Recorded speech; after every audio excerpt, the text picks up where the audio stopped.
Shalom, ഞാൻ Reena Francis, യെരുശലേമിൽ നിന്നും.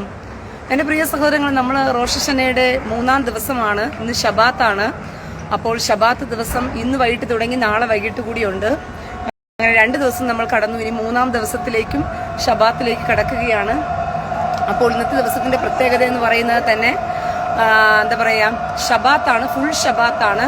അപ്പോൾ ഞാൻ നിൽക്കുന്നത് വിലാമതലിൻ്റെ അടുക്കലാണ് ഞാൻ നിൽക്കുന്നത്. പക്ഷെ എനിക്ക് അവിടെ കൊണ്ടുപോയി ക്യാമറ എടുത്തു വെച്ച് നിങ്ങൾക്ക് കാണിച്ചു തരാൻ പറ്റില്ല. കാരണം എന്ന് വെച്ച് കഴിഞ്ഞാൽ അവിടെ അലൗഡ് അല്ല ക്യാമറയൊന്നും. അതുകൊണ്ടാണ് അങ്ങോട്ട് പോകാൻ പറ്റില്ല എന്ന് പറഞ്ഞത് തന്നെ. അപ്പോൾ മനോഹരമായ സന്തോഷകരമായ ഒരു ശബാത്ത് ദൈവം നമുക്ക് തരട്ടെ. സന്തോഷത്തോടു കൂടി ഈ ശബാത്ത് ദിവസം നമുക്ക് ആയിരിക്കുവാൻ ദൈവം കൃപ ചെയ്യട്ടെ. എല്ലാവരും ശബത്ത് ആചരിക്കുന്നവരെ ഓർത്ത് ഞാൻ ദൈവത്തിന് നന്ദി പറയുകയാണ്. ശബത്ത് ദിവസം വളരെ ഇമ്പോർട്ടൻ്റ് ആയിട്ടുള്ള ഒരു ദിവസമാണ്. യഹൂദന്മാർ എല്ലാവരും തന്നെ ഒന്നിച്ച് നിങ്ങൾക്ക് കാണാം വിലാമതലിൻ്റെ അടുക്കലേക്ക്. കണ്ടോ, യഹൂദന്മാരെല്ലാം ഒരുമിച്ച് ആ വെള്ള വസ്ത്രങ്ങളൊക്കെ ധരിച്ചിരിക്കുന്നത് നിങ്ങൾ കാണാൻ പറ്റും.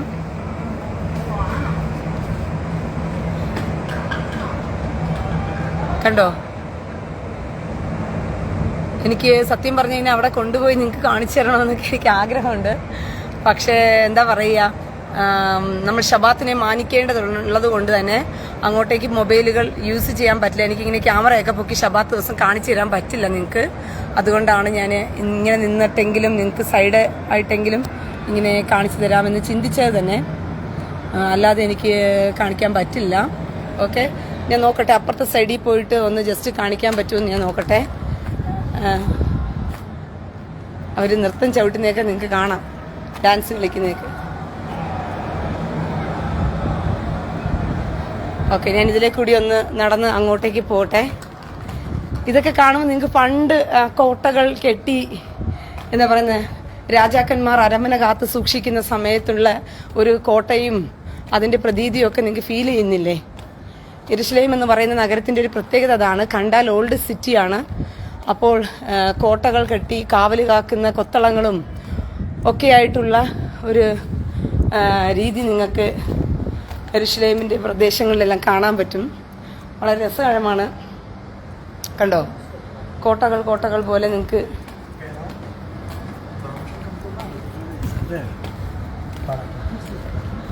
കണ്ടോ. ഇതാണ് യെരുശലേമിൻ്റെ മഹാനഗരത്തിൻ്റെ ഒരു പ്രത്യേകത എന്ന് പറയുന്നത്.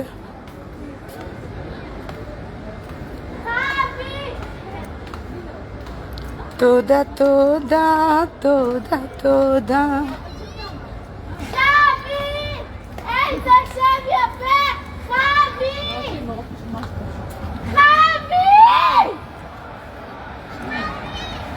ഇതുണ്ടോ,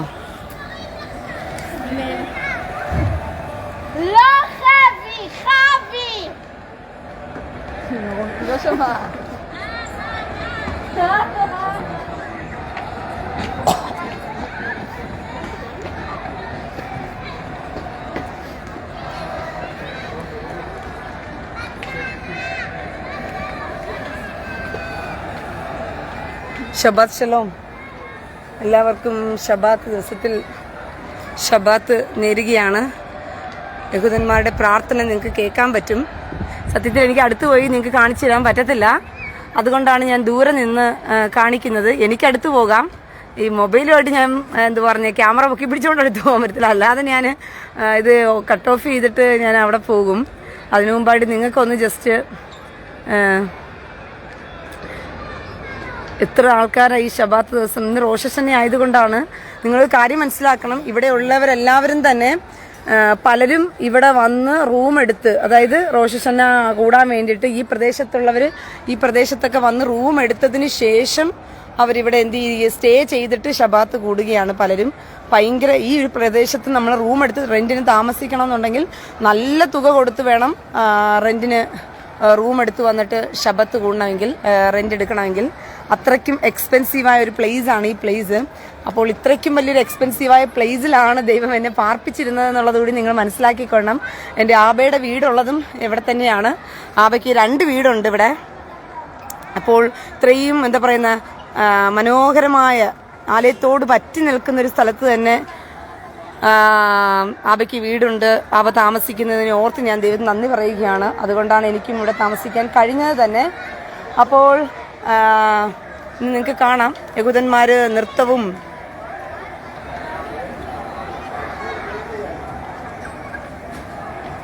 സത്യത്തിൽ ഇതൊക്കെ നേരിട്ട് അടുത്ത് നിന്ന് കാണിക്കേണ്ട കാഴ്ചകളാണ്.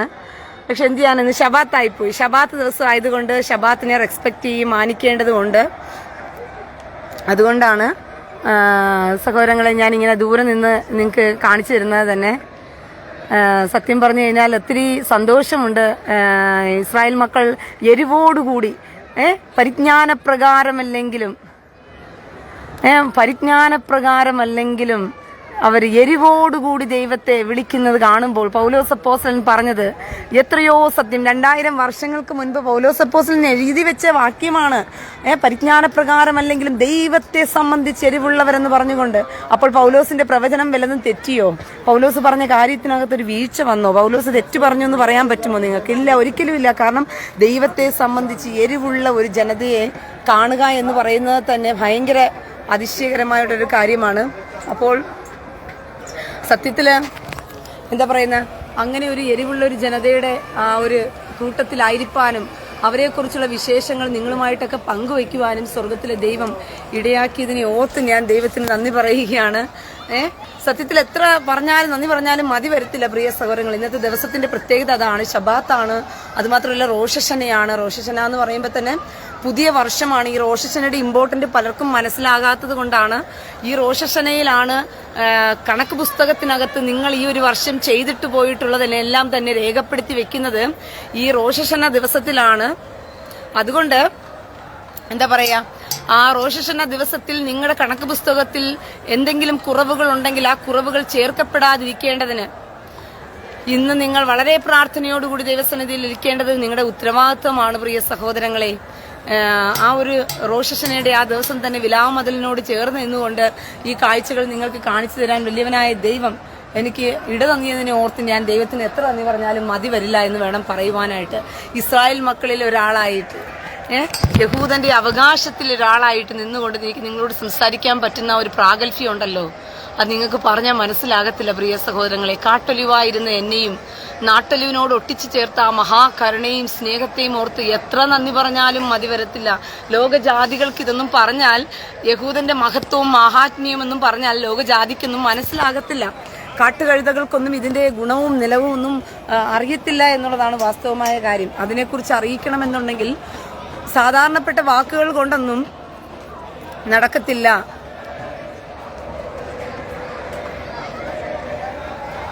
ഹംദാൻ മുവാൽ, മാഷാ അല്ലാ, പ്രവാചകൻ ഇബ്രാഹിം നബിയുടെ പാദസ്പർശം കൊണ്ട് അനുഗ്രഹീതമായ മണ്ണ്. അത് ഇബ്രാഹിം നബിയുടെ പാദസ്പർശം കൊണ്ട് അനുഗ്രഹമായ മണ്ണു. ഇബ്രാഹിമി, അതാരാടാ ഇബ്രാഹിമി? ഇബ്രാഹിമി എന്ന് പറയുന്ന ആളാരാണ്?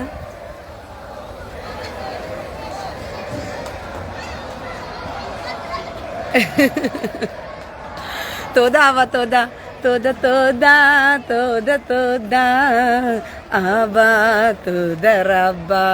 കണ്ടോ, എത്ര സന്തോഷവും അനുഗ്രഹീതവുമായ മഹാ മനോഹര കാഴ്ചയും നിങ്ങൾ നോക്കിയ പ്രിയ സഹോദരങ്ങളെ. ഞാൻ ഇതിലെ കൂടി എത്രത്തോളം അനുഗ്രഹീതമായി ഈ വഴിത്താരകളെല്ലാം തന്നെ നിങ്ങൾ കുറെ കാലം മറന്നു കിടന്നതല്ലേ? ഇതിലെ കൂടിയെല്ലാവരും ഞാൻ സഞ്ചരിച്ച് നിങ്ങളെ കൊണ്ടുപോയിട്ടൊക്കെ ഉള്ളത്.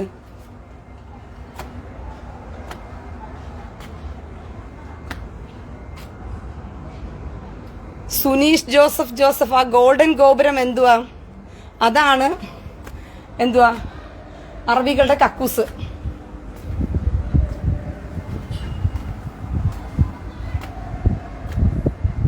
ഇപ്പോൾ അറബികളുടെ കക്കൂസ്. മുമ്പ് അത് യെരുശലേം ദേവാലയത്തിന്റെ അതിവിശുദ്ധ സ്ഥലമായിരുന്നു. പന്നികൾ അവിടെ കൊണ്ടുവന്ന് അതിന്റെ മാഹാത്മ്യം നശിപ്പിച്ചു കളഞ്ഞു.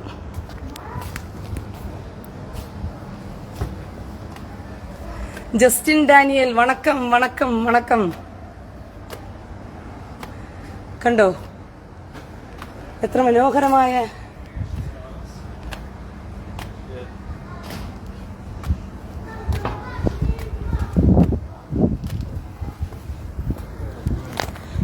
തോതാ തോതാ. നിങ്ങൾക്ക് ഈ നഗരം കാണുമ്പോഴേ നിങ്ങൾ സിനിമകളിലൊക്കെ പണ്ട് ഓൾഡ് സിനിമകളൊക്കെ, പണ്ടല്ല ഇപ്പോഴാണ് കൂടുതലും ആനിമേഷൻ ഇട്ട് സിനിമ എടുക്കുന്നത്, കോട്ടമതിലും അതിൻ്റെ നഗരവും അതിനിടയിലുള്ള ഇടവഴിത്താരകളും കുതിരച്ചേവകരും എല്ലാമായിട്ട് പോകുന്നതും ആളുകൾ വഴിയോരങ്ങളിലും വീതികളിലും അമ്മമാർ കുഞ്ഞുങ്ങളെ പിടിച്ചുകൊണ്ട് പോകുന്നതും നടന്നു പോകുന്നതും ഒക്കെ ആയിട്ടുള്ള ഒരു മഹാസന്തോഷം നിറഞ്ഞൊരു പ്രദേശമാണ്. എത്ര നന്ദി പറഞ്ഞാലും മതി വരില്ല. ദൈവത്തിൻ്റെ കാരുണ്യത്താൽ ഇതെല്ലാം കർത്താവ് നടന്നുപോയ വഴിത്താരകളും കൂടിയാണെന്ന് ഓർക്കുമ്പം അളവില്ലാ സന്തോഷം തോന്നുകയാണ്. എൻ്റെ അപ്പൻ്റെ പാദസ്പർശം പതിഞ്ഞ വഴിത്താരകളിലൂടെ നടക്കുക എന്ന് പറയുന്നത് തന്നെ ഒരു സൂപ്പർ മാഡം ജസ്റ്റിൻ ഡാനിയൽ തോതാ തോതാ തോതാ. എനിക്ക് തമിഴ് ഭയങ്കര ഇഷ്ടമാണ്, അതുകൊണ്ടാണ് ജസ്റ്റിൻ ഡാനിയലിന് മറുപടി കൊടുത്തത്. കാരണം അദ്ദേഹം തമിഴിലാണ് എഴുതിയിരിക്കുന്നതേ.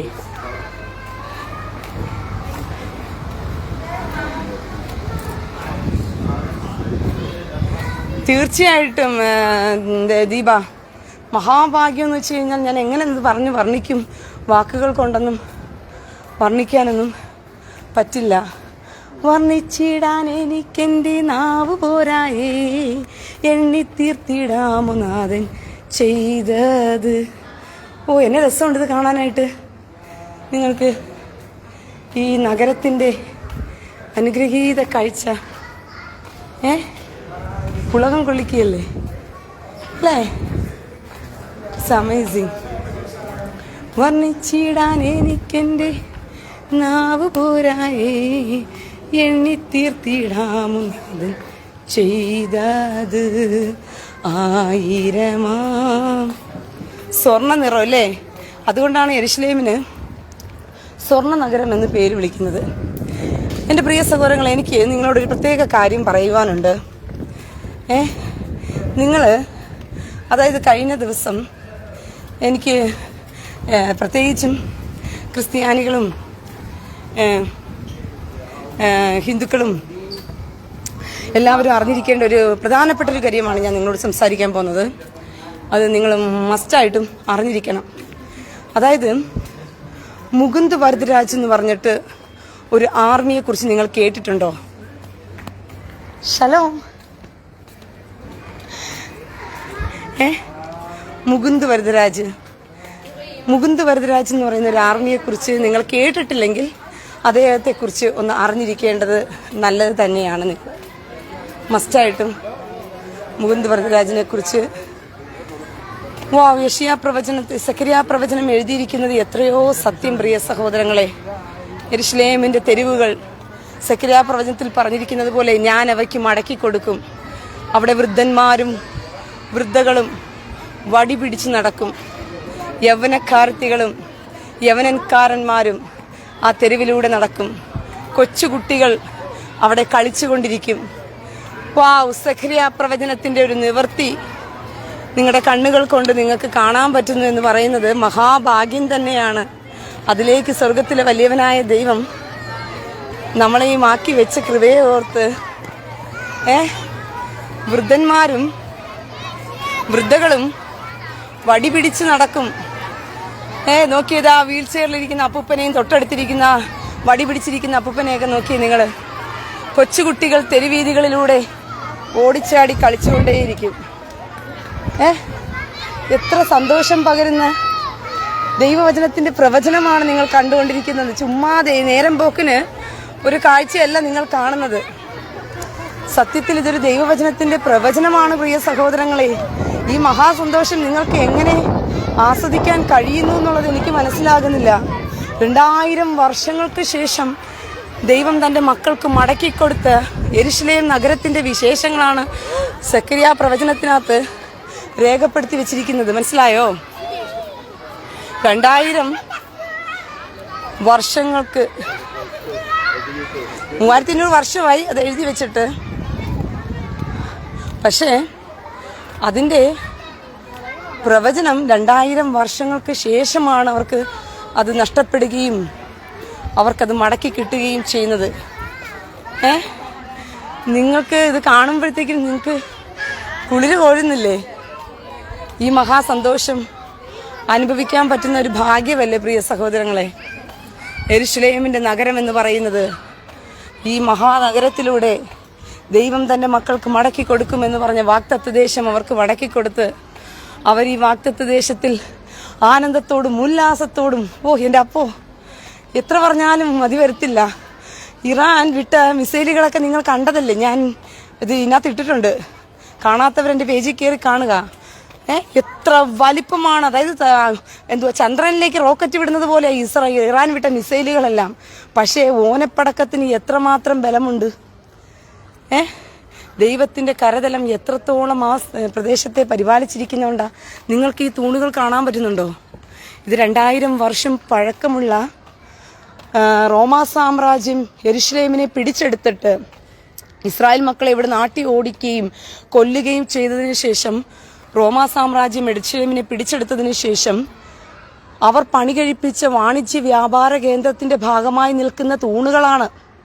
ഈ തൂണുകൾ എന്ന് പറയുന്നത് റോമാ സാമ്രാജ്യം എവിടുന്നാ എടുത്തതെന്ന് ചോദിച്ചു കഴിഞ്ഞാൽ, യെരുശലേം ദേവാലയം ആക്രമിക്കുന്ന സമയത്ത് യെരുശലേം ദേവാലയത്തിന്റെ തൂണുകളുടെ ഭാഗം എടുത്തുകൊണ്ട് വന്നിട്ടാണ് അവരെന്ത് ചെയ്തത്? ഈ തൂണുകളെല്ലാം പണി കഴിപ്പിച്ചത്. യെരുശലേം ദേവാലയത്തിന്റെ തൂണുകളുടെ ഭാഗം എടുത്തിട്ടാണ് അലക്സ മോസ്ക് പണിതിരിക്കുന്നതും അതുപോലെ തന്നെ ഡോംബ് ഓഫ് ദ റോക്ക് പണിതിരിക്കുന്നതും എല്ലാം യെരുശലേം ദേവാലയത്തിനുണ്ടായിരുന്ന തൂണുകളാണ്. അവർ ഇടിച്ചു നിരത്തിയ തൂണുകളുടെ ഭാഗമായിരുന്ന ബാക്കി വന്ന തൂണുകളൊക്കെ എടുത്തുകൊണ്ടാണ് അതൊക്കെ പണിതത്. എൻ്റെ പ്രിയ സഹോദരങ്ങളെ, ഒന്ന് ആലോചിച്ച് നോക്കിയേ. മനുഷ്യർക്ക് ചിന്തിക്കുന്നതിലും അധികമായിട്ടാണ് ഈ വിശുദ്ധ നഗരം ദൈവം ഇസ്രായേൽ മക്കൾക്ക് കൊടുത്ത അവശേഷിപ്പുകളെല്ലാം തന്നെ അങ്ങനെ തന്നെ നിലനിർത്തിക്കൊണ്ട് ദൈവം അവർക്ക് വീണ്ടും തൻ്റെ ദേശത്തെ മടക്കി കൊടുത്തു എന്ന് പറഞ്ഞു കഴിഞ്ഞാൽ കളിച്ച കാര്യമാണോ? നിങ്ങളൊന്ന് ചിന്തിച്ചു നോക്കിയേ. ഇതാണ് 3000 വർഷം പഴക്കമുള്ള ഒലിവ് ചക്ക്. ഒലിവ് ചക്ക് എന്ന് വെച്ച് കഴിഞ്ഞാൽ ഒലിവെണ്ണ ആട്ടുന്നതാണ്. ഇതിനകത്തുകൂടി ഒരു തടി ഇങ്ങനെ ഇട്ടിട്ട് നിലത്തിട്ടിട്ട് ഒലിവ് എണ്ണ ആട്ടിയെടുക്കുന്ന 1-2 വർഷത്തെ പഴക്കമല്ല, 3000 വർഷം പഴക്കമുള്ള സാധനമാണ് ഈ സാധനം. എന്നാലോചിച്ച് നോക്കിയേ ഈ ഒലിവ് ചക്ക്.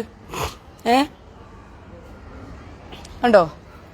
അപ്പോൾ ഈ പട്ടണം കാണുമ്പോൾ തന്നെ നിങ്ങൾക്കറിയാം, ഒരു തുരങ്കത്തിലൂടെയും രാജാക്കന്മാർ കുതിരകളിലൂടെ കടന്നു പോകുന്ന സമയത്തുള്ള ആ മഹാസന്തോഷവും ഒക്കെ നിങ്ങൾക്ക് കാണാൻ പറ്റും. എൻ്റെ പ്രിയ സഹോദരങ്ങളെ, ഒരു സത്യം നിങ്ങൾ മനസ്സിലാക്കി വേണം മുന്നോട്ട് പോകാനായിട്ട്.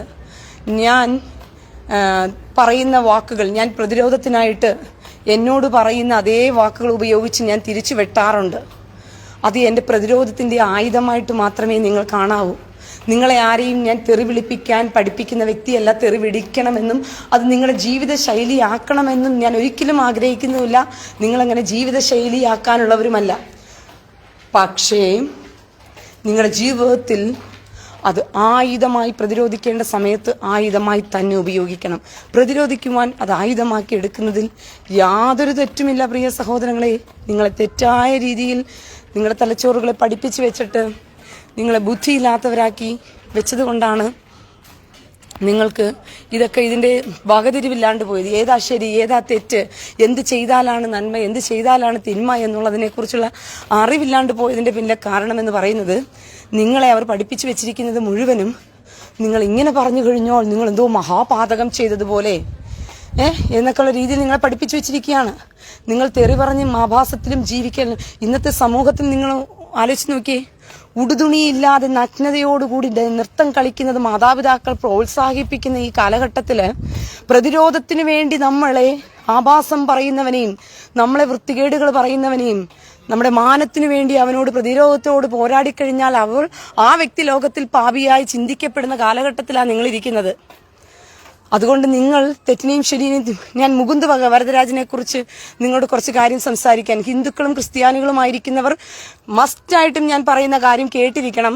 മുകുന്ദ് വരദരാജനെ കുറിച്ചുള്ള ഈ കാര്യം, ഞാൻ പറയുന്ന കാര്യം. മുകുന്ദ് വരദരാജ് എന്ന് പറയുന്നത്, അയാളുടെ പേര് മുകുന്ദ് വരദരാജൻ തന്നെയാണോ? ഞാൻ ഒന്നുകൂടി കൺഫേം ചെയ്യാം. ഒരു ആർമിയാണ്. അതെ, മുകുന്ദ് വരദരാജ്. അദ്ദേഹം ഇന്ത്യൻ ആർമിയിൽ സേവനമനുഷ്ഠിച്ച് 1983 ജനിക്കുന്നത്. ഞാൻ ജനിച്ച അതേ വർഷം തന്നെയാണ് മുകുന്ദ് വരദരാജിന്റെയും ജനനം, 1983. അതായത് അശോക ചക്ര എന്ന് പറയുന്ന ഏറ്റവും വലിയ ബഹുമതി നേടിയ മനുഷ്യനാണ് മുകുന്ദ് വരദരാജ് എന്ന് പറയുന്ന മനുഷ്യൻ. ഇതെന്തിനാ റീന പറയുന്നതായിരിക്കും നിങ്ങൾ ചിന്തിക്കുന്നത്. നിങ്ങൾ ഇത് അറിഞ്ഞിരുന്നേ പറ്റത്തുള്ളൂ ഈ മുകുന്ദ് വരദരാജിനെ കുറിച്ച്. അല്ലാതെ ക്രിസ്ത്യാനിയായി ജീവിച്ചിട്ടൊന്നും കാര്യമില്ല. ഈ മുകുന്ദ് വരദരാജ് എന്ന് പറയുന്ന മനുഷ്യൻ 1983 ജനിക്കുന്നുവെങ്കിലും അദ്ദേഹം പിന്നീട് ആർമിയിൽ ചേരണമെന്ന് ആവശ്യപ്പെടുകയും അദ്ദേഹം 8 വർഷത്തോളം താൻ പഠിച്ച സ്കൂളിൽ, ചെന്നൈയിൽ താൻ പഠിച്ച കോളേജിലുള്ള ഒരു പെൺകുട്ടിയുമായി സ്നേഹത്തിലായിരുന്നു. ക്രിസ്ത്യൻ പെൺകുട്ടിയെയാണ് വിവാഹം കഴിച്ചത്. അദ്ദേഹം ഒരു മുകുന്ദ് വരദരാജ് ഒരു ഹിന്ദു ആയിരുന്നു. അങ്ങനെ ക്രിസ്ത്യൻ പെൺകുട്ടിയെ വിവാഹം കഴിച്ചു, ആർമിയിൽ ചേർന്നു. ആർമിയിൽ ചേർന്ന മുകുന്ദ് വരദരാജ് കാശ്മീരിലാണ് പോസ്റ്റ് ചെയ്യപ്പെട്ടത്.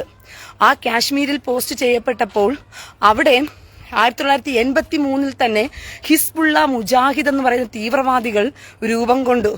അവരെന്തിനാ ഹിസ്ബുള്ള മുജാഹിദ് എന്ന് പറയുന്ന തീവ്രവാദികൾ രൂപം കൊണ്ടെന്ന് വെച്ച് കഴിഞ്ഞാൽ അവർക്ക് ഇന്ത്യയെ, കാശ്മീരിനെ പിരിച്ച് പാകിസ്ഥാനോട് ചേർക്കാൻ വേണ്ടിയിട്ട് ഈ കാശ്മീരിലുള്ള ജനതയെ കൊന്നൊടുക്കിയിട്ട് അവിടുന്ന് കാശ്മീരിലുള്ള ജനതയെ പാകിസ്ഥാനിലോട്ട് ചേർക്കാൻ വേണ്ടിയിട്ടുള്ള ഒരു തീവ്രവാദ സംഘടനയായിരുന്നു. അതായത് ഈ പലസ്തീനിൽ എങ്ങനെയാണോ ഹമാസ്, ലെബനിൽ എങ്ങനെയാണോ ഹിസ്ബുള്ള, സിറിയയിൽ എങ്ങനെയാണോ ISS, ഇതുപോലെ ഇന്ത്യക്കകത്തുണ്ടായിരുന്ന ഏറ്റവും വലിയൊരു തീവ്രവാദ സംഘടനയാണ് ഹിസ്ബുള്ള മുജാഹിദ് എന്ന് പറയുന്ന തീവ്രവാദ സംഘടന. ഈ തീവ്രവാദ സംഘടനയുടെ പിൻബലത്തില് 7000 ഹിന്ദുക്കളെയും ക്രിസ്ത്യാനികളെയും ഇവന്മാർ കൊന്നൊടുക്കി കാശ്മീരിലുള്ള. അങ്ങനെ ഇവന്മാർ ആധിപത്യം സ്ഥാപിച്ചുകൊണ്ടിരിക്കുന്ന സമയത്താണ് മുകുന്ദ് വരദരാജിന് ഇൻഫർമേഷൻ കിട്ടുന്നത് ആപ്പിൾ തോട്ടത്തിൽ ഇവർ ഒളിഞ്ഞിരുന്ന് ആക്രമണം നടത്തുന്നു എന്ന് പറഞ്ഞുകൊണ്ട്. അങ്ങനെ മുകുന്ദ് വരദരാജും അവരുടെ ടീം അംഗങ്ങളും പോയി ആപ്പിൾ തോട്ടത്തിൽ പോയിട്ട് അവർ ഷൂട്ട് ചെയ്യാൻ നിൽക്കുന്ന സമയത്ത് മിഷൻ കണ്ണ് വെച്ച് പടപടപടപടാന്ന് ഓട്ടോമാറ്റിക് ഷൂട്ടിലിട്ടവന്മാർ പിന്നീട് മാനുവൽ ഷൂട്ടിലിടാൻ തുടങ്ങി. അപ്പോൾ മുകുന്ദ് വരദരാജ് ടാർഗറ്റ് ചെയ്തു. അദ്ദേഹത്തിന്റെ സെൻസ് വർക്ക് ചെയ്തു. അദ്ദേഹം കൂടെയുള്ളവരോട് പറഞ്ഞു, അവരുടെ ടീം അംഗങ്ങളോട് പറഞ്ഞു, അവൻ ഓട്ടോമാറ്റിക്കിൽ നിന്ന് മാനുവലിലോട്ട് മാറ്റിയിരിക്കുന്നത് എന്താണെന്ന് വെച്ച് കഴിഞ്ഞാൽ അവന്റെ ബുള്ളറ്റ് തീരാറായിരിക്കുകയാണ്. ഈ സമയത്ത്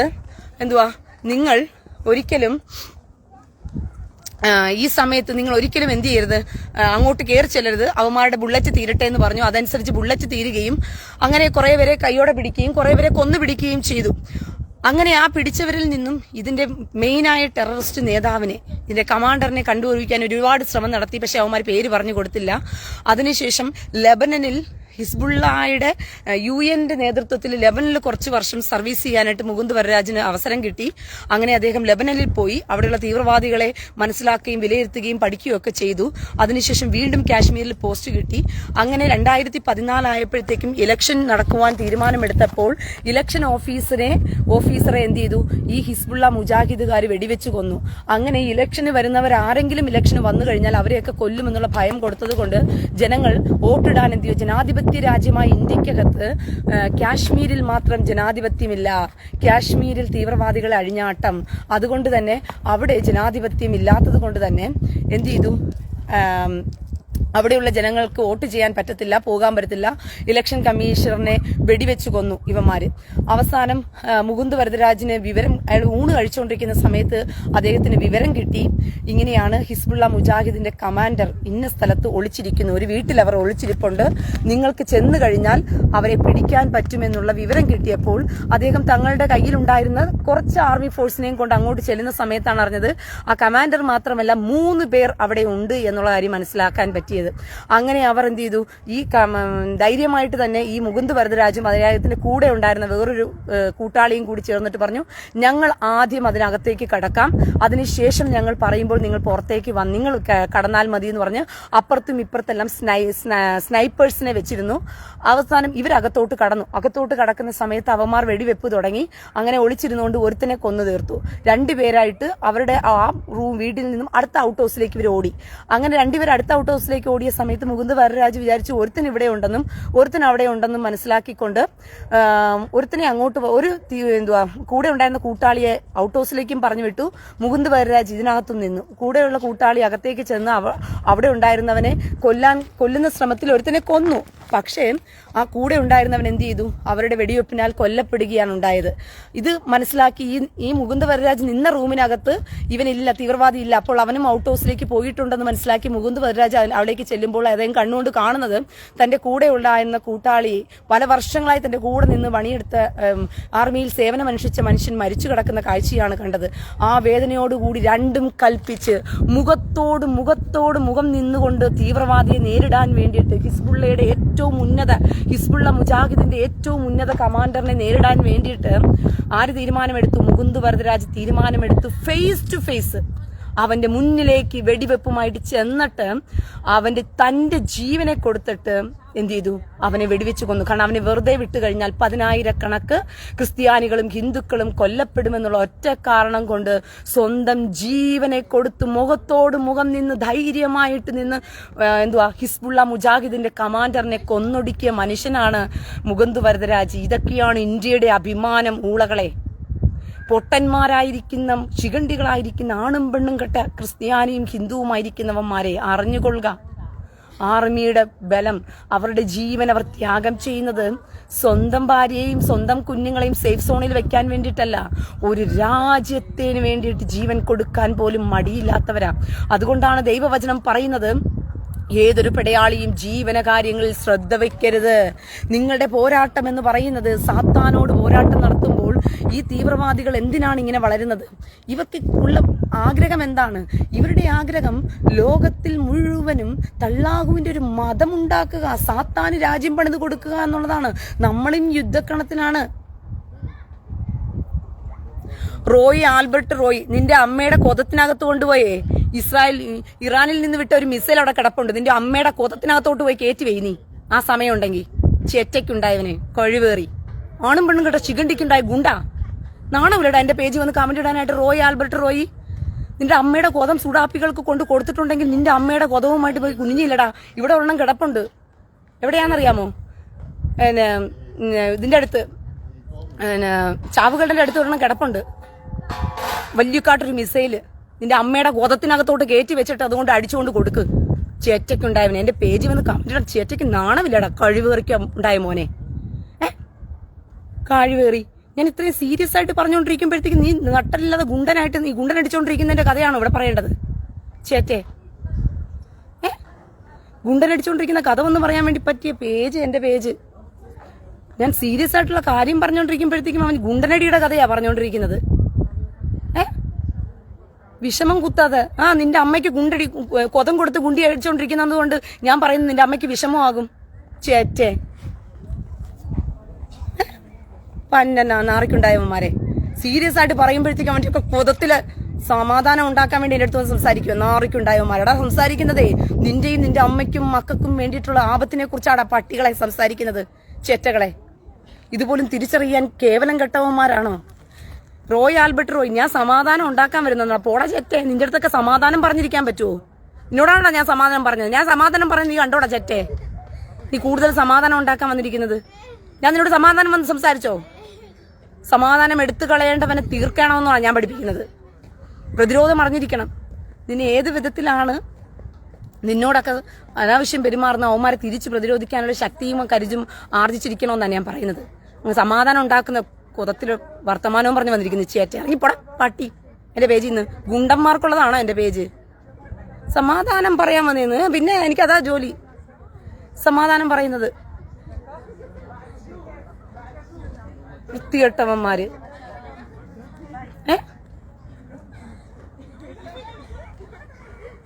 ഇവിടെ സീരിയസ് ആയിട്ട് കാര്യം പറയുമ്പോൾ ഇതുപോലെ കൊതം കൊടുക്കാനിരിക്കുന്ന കുറെ ഗുണ്ടന്മാരും ഗുണ്ടന്മാരുടെ അമ്മയും പെങ്ങളുമാരും ഇരിക്കുന്നത് കൊണ്ടാണ് നമ്മുടെ നാട് കയറി തീവ്രവാദികൾ തിന്നു തൊലയ്ക്കുന്നത്. തിരിച്ചു ചോദിക്കാനുള്ള ഓരോത്തിനും നട്ടലില്ലാത്ത ഗുണ്ടന്മാർ വന്നത് എന്റെ പേജിനകത്ത് ഡയലോഗ് ഇട്ട് തള്ളിമറിക്കുക. സ്വന്തം ജീവനെ കൊടുത്ത് ഭാര്യ 3 വയസ്സുള്ള കുഞ്ഞ ഹിസ്ബുള്ള മുജാഹിദ് എന്ന് പറയുന്ന തീവ്രവാദിയെ കൊന്നൊടുക്കാൻ നേർ ചെന്നിട്ട് ജീവനെ കൊടുത്തപ്പോൾ അദ്ദേഹത്തിനും ഉണ്ടായിരുന്നു 3 വയസ്സുള്ളൊരു കുഞ്ഞ്. ഈ ഗുണ്ടനെ പോലെയൊക്കെ ചിന്തിച്ചിരുന്നെങ്കിൽ എന്തുവായിരുന്നു ഈ അവസ്ഥ?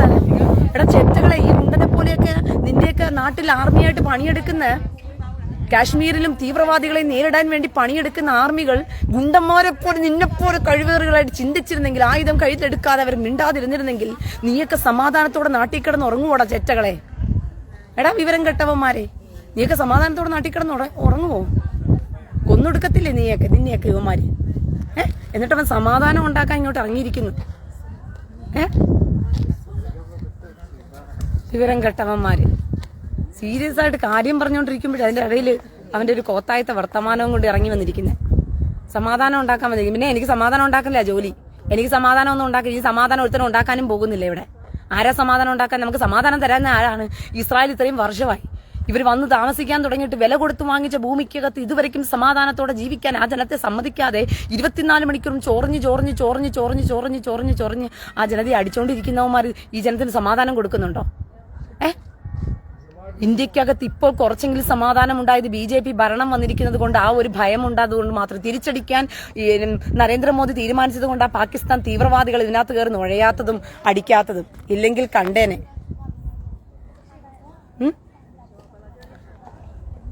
എത്രത്തോളം സീരിയസ് ആയിട്ടാ പറഞ്ഞുകൊണ്ടിരിക്കുന്നത്. കേവലം ഒരു ഇന്ത്യ എന്ന് പറയുന്ന മഹാരാജ്യത്തിൽ 120 കോടി 140ഓളം കോടി ജനം വരുന്ന ഈ ജനത്തിന്റെ സംരക്ഷണത്തിന് വേണ്ടിയിട്ട് സ്വന്തം ജീവനെ വകവെക്കാതെ പോരാടുന്ന ആർമിക്കുള്ള തന്റെ ഇടത്തിന്റെ ഒരു അംശം പോലും ഇല്ലേടാ ചെറ്റകളെ നിനക്കൊക്കെ. എടാ നീയൊക്കെ നിന്റെ മക്കളെയൊക്കെ പറഞ്ഞു പഠിപ്പീരിനടാ, പറഞ്ഞു പഠിപ്പീര്, മക്കളെ പറഞ്ഞു പഠിപ്പീര്. ഇനിയുള്ള കാലത്ത് നിങ്ങൾക്ക് ജീവിക്കണ്ടേ സമാധാനത്തോടെ? ജീവിക്കാൻ പറ്റത്തില്ല. ഇനി സമാധാനം തരില്ല നിങ്ങൾക്ക് ഒരുത്തനും. നമ്മന്റെ മതത്തിന്റെ ആൾക്കാരുടെ പേര് കണ്ടാൽ മാത്രം പുളകം കൊള്ളുന്ന ക്രിസ്ത്യാനിയും ഹിന്ദുവുമാ. നിങ്ങൾ ഇന്ന് സോഷ്യൽ മീഡിയ കയറി നോക്ക്. മനാഫിക്കയ്ക്ക് ഇതുവരെയ്ക്കും ഇല്ലാത്ത ഒരു പ്രത്യേക സ്നേഹവും ഒരു പേരിൽ മാത്രം തുടങ്ങിയിരിക്കുന്ന സ്നേഹത്തിൽ ഇറങ്ങിയിരിക്കുക മനാഫിക്ക. അർജുൻ എന്ന് പറയുന്ന ലോറി ഡ്രൈവർ എന്തുവാ ദാരുണ്യ മരണം സംഭവിച്ചു. അന്ന് തുടങ്ങിയതാ മനാഫിക്കയുടെ തലയിൽ തൂക്കി, നന്മ മരത്തെ തൂക്കി തലയിൽ വെക്കാൻ തുടങ്ങി. എന്തുകൊണ്ടാ? പേര് മനാഫ് എന്നായി പോയി. ഇത് വേറെ വല്ല ജസ്റ്റിനോ ആൽബർട്ടോ വല്ല അയ്യപ്പനോ വല്ല ആയിരുന്നെങ്കിലോ ഒരുത്തനും തിരിഞ്ഞു നോക്കാനുണ്ടാകത്തില്ല. നന്മ മരത്തെ തൂക്കി അങ്ങ് തലയിൽ വെക്കാൻ വേണ്ടിയിട്ട്. ഇതാണാടാ നാട് ഊളകളെ. ഒരുത്തന്റെ പേര് നോക്കി അവന്റെ പ്രൊഫൈലിനകത്തും അവന്റെ പേജിനകത്തും ക്രിസ്ത്യാനിയും ഹിന്ദുവുമായ ഊളകൾ പോലും കേറി ഇറങ്ങിയിട്ടാ മനാഫിക്കായി തലയിൽ തൂക്കി വെക്കുന്നത്. പക്ഷെ നിന്റെയൊക്കെ പേര് വന്നു കഴിഞ്ഞാലുണ്ടല്ലോ, അയ്യപ്പന്റെ പേരിലോ തിരിഞ്ഞു പോലും ഒരുത്തനും നോക്കത്തില്ല, ഒരു ലൈക്ക് പോലും നിനക്കൊന്നും തരത്തില്ല. ഇനിയെങ്കിലും മനസ്സിലാക്കടാ ഊളകളെ. നിന്നോടൊക്കെ എത്രയാടാ ഞാൻ പറയേണ്ടത് ചെറ്റകളെ? നിന്നോടൊക്കെ ഞാൻ എത്രയെന്ന് പറഞ്ഞു തരും? നിന്റെയൊക്കെ വേണ്ടിയിട്ടാണ് ഞാൻ ഈ സംസാരിക്കുന്നത്, അല്ലാതെ എനിക്ക് വേണ്ടിയിട്ടല്ല ഞാൻ സംസാരിക്കുന്നത്. നിനക്കൊക്കെ കൂടി വേണ്ടിയിട്ടാണ് ഞാൻ സംസാരിക്കുന്നത്. എന്തുവാ അർജുൻ മരിച്ചു. അർജുന്റെ പേരിൽ മുഴുവനും നന്മമരം വളരുകയാ കിടന്ന്. മനാഫിക്ക നന്മമരം പൊന്നുമരം അങ്ങ് വളർന്നുകൊണ്ടിരിക്കുക. എന്തിന്റെ ആവശ്യം ഇരിക്കുന്നതൊക്കെ? ഇതിനൊക്കെ എന്തിന്റെ ആവശ്യം ഇരിക്കുന്നു? അർജുൻ മരിച്ചു, അതിന്റെ ലോറി ഉടമയെ തലയിൽ തൂക്കി വെക്കേണ്ട കാര്യം വല്ലതുണ്ടോ? ഈ ലോകത്ത് ആരും ചെയ്യാത്ത കാര്യമാണോ അദ്ദേഹം ചെയ്തത്? എടാ ഞാനിപ്പോ ഒരാളെ, എന്റെ ഒരു തൊഴിലാളി ഒരു മരണപ്പെടുകയോ എന്റെ തൊഴിലാളി ആപത്തിപ്പെടുകയോ ചെയ്തു കഴിഞ്ഞാൽ അതിന്റെ ഉത്തരവാദിത്വവും കടമയുമാണ് ആ കാര്യം നിന്ന് നിറവേറ്റി കൊടുക്കുന്നത്. അതിനെ തൂക്കി തലയിൽ വെച്ച് നന്മമരമായിട്ട് ആഘോഷിക്കണമെങ്കിൽ അതൊക്കെ അജണ്ടയല്ലടാ ഊളകളെ. മനസ്സിലാക്കടാ വിവരം കെട്ടവന്മാരെ.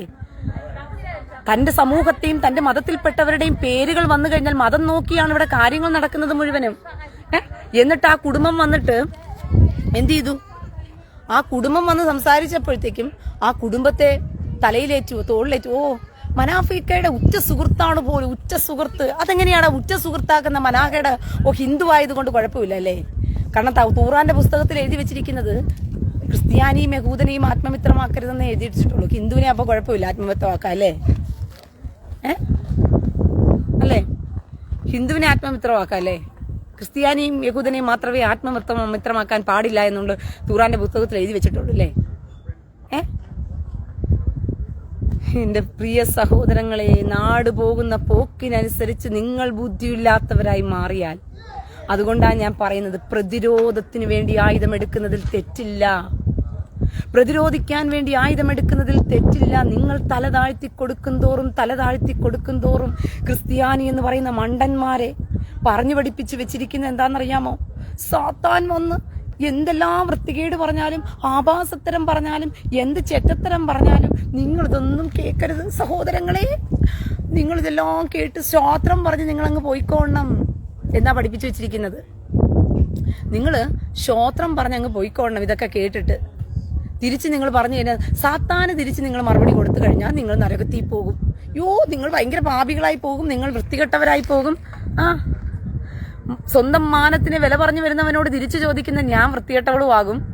ഉടുതുണിയില്ലാതെ ഫേസ്ബുക്കിനകത്തും യൂട്യൂബിനകത്തും ഉടുതുണിയില്ലാതെ ഡാൻസ് കളിച്ച് മതിമറക്കുന്നവർക്കെല്ലാം 10,000-കണക്കിൽ ലൈക്ക് ഇട്ടിട്ട് പൊളി എന്ന് പറഞ്ഞ് ആശ്വസിക്കുന്ന സമാധാനം കണ്ടെത്തുന്ന ലോകം.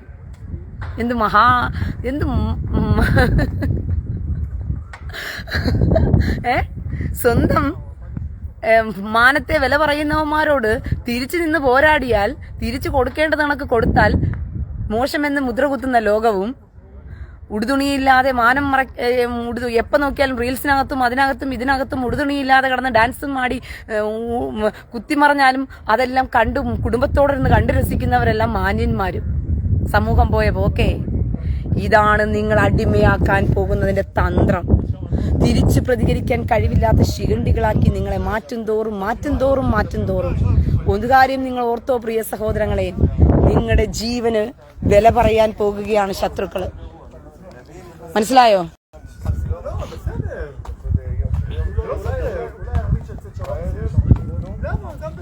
മനസ്സിലായോ?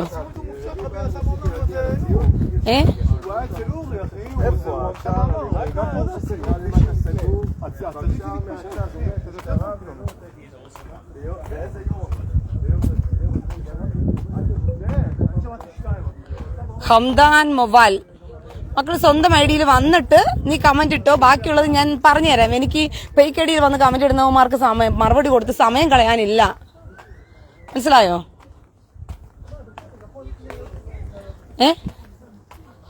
ക്രിസ്ത്യാനിയെ തലച്ചോറുണര്, ഹിന്ദുവെ തലച്ചോറുണര്.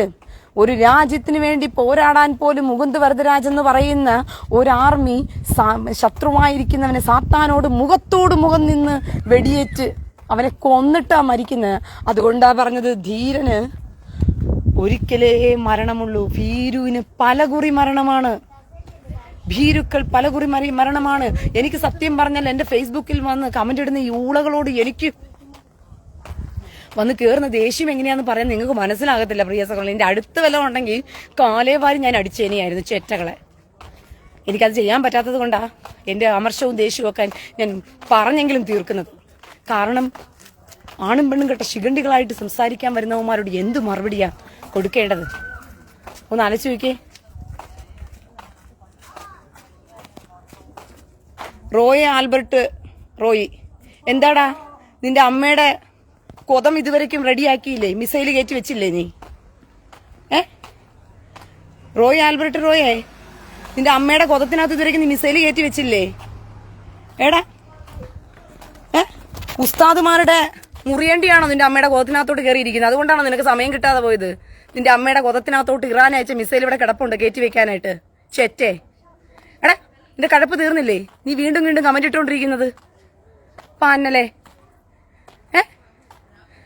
നിന്റെ തള്ളയുടെ കാര്യം ഇവിടെ പറഞ്ഞില്ല.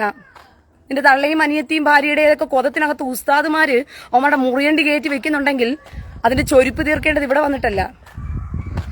പറഞ്ഞ മനസ്സിലായോ? കൂടുതൽ നേരം നീ നിന്ന് കഴിഞ്ഞാൽ നിന്റെ മൂലത്തിനകത്തൂടി ഇസ്രായേലിന്റെ മിസൈൽ കയറ്റി അയൺഡോം കയറ്റി അടിച്ചങ്ങ് ആകാശത്തിലേക്ക് വിടും ചേറ്റേ. നീ കൂടുതല് മാനത്തിന് വില പറഞ്ഞ് ഇങ്ങോട്ട് വരണ്ട കഴിവേറി. നീ ആരോടാ സംസാരിക്കുന്നതെന്നാണുള്ളത് മനസ്സിലാക്കിയിട്ട് സംസാരിക്കണം. ആണും പെണ്ണും കണ്ട കുണ്ടനടിക്കുന്നവനെ. നീ കോഴിക്കോട് പോയിട്ട് കുനിഞ്ഞ് നിന്ന് കുണ്ടനടിക്കുന്നുണ്ടെങ്കിൽ ആ കുണ്ടനടി ഇവിടെയല്ല കാണിക്കേണ്ടത്. മനസ്സിലായോ?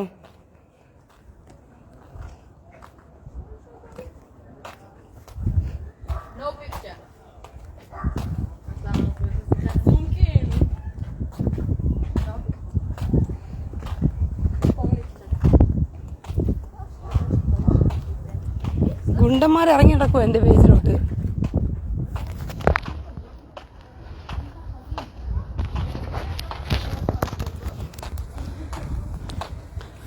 പിന്നെ ചൊരിപ്പ് കാര്യം പറയുമ്പോ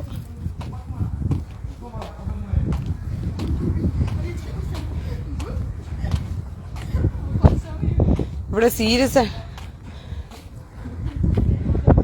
സഹോദരങ്ങൾ, ഞാൻ പിന്നെ ഇപ്പൊ നടന്നു പോകുന്നത് സിയോൺ വാതിലാണ് നിങ്ങൾ ഈ കാണുന്നത്. കണ്ടോ?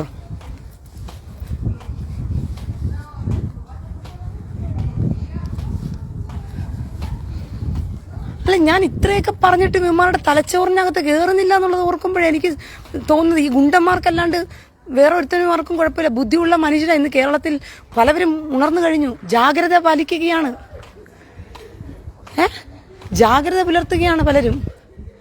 ഈ ഗുണ്ടന്മാർക്കേ ഉള്ളു പ്രശ്നം, ഈ ഇവന്മാർക്ക് കുനിഞ്ഞു നിന്ന് കൊടുക്കുന്ന ഗുണ്ടന്മാർക്ക്.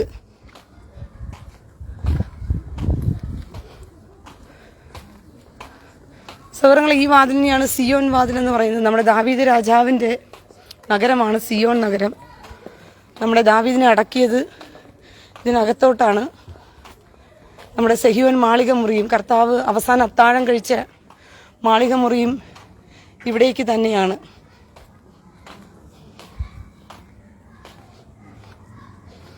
മനസ്സിലായോ?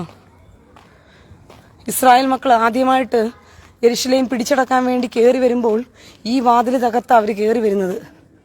കാരണം ഇതിൻ്റെ അകത്ത് മേളിൽ മുഴുവനും ജോർദാന്റെ സൈന്യം നിന്ന് ഇസ്രായേലിനെ ആക്രമിക്കുകയാണ്. ഇതിൻ്റെ മേളിൽ മുഴുവനും നിന്നുകൊണ്ട്. മനസ്സിലായോ? ഇതിന് മേളിൽ നിങ്ങൾക്ക് റാംബ് വാക്ക് എന്ന് പറയും ഇതിനെ. ഇതിൽ കൂടെ നിങ്ങൾക്ക് നടക്കാൻ പറ്റും. അത്രയ്ക്കും 3 അടി വീതിയുണ്ട് ഇതിന്.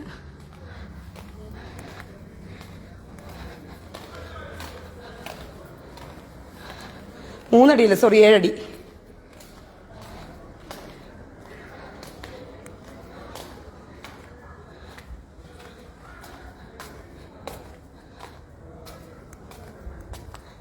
കണ്ടോ?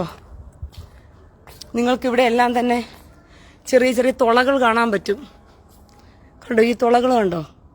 ഇത് മുഴുവനും 1967 യുദ്ധത്തിന് ഇസ്രായേൽ ഇവിടെ നിന്നിട്ട് ഷൂട്ട് ചെയ്യുന്ന ഇവന്മാർ മുഴുവനും ഈ മേളിൽ നിന്നാണ് ഷൂട്ട് ചെയ്യുന്നത്. അപ്പോൾ ഇസ്രായേലിന്റെ പട്ടാളം താഴെ നിന്നുകൊണ്ട്, ഇത് 40 അടി പൊക്കമാണ് കേട്ടോ ഈ കാണുന്നത് നിങ്ങൾ. അപ്പോൾ ഇസ്രായേൽ ഇവിടെ ഷൂട്ട് ചെയ്ത് ഈ വാതിൽ തകർത്തിട്ടാണ് അകത്തോട്ട് ഇസ്രായേൽ കയറി ചെല്ലുന്നത്. അങ്ങനെയാണ് ഇസ്രായേലിന് യെരുശലേം പിടിച്ചടക്കാൻ പറ്റുന്നത് തന്നെ.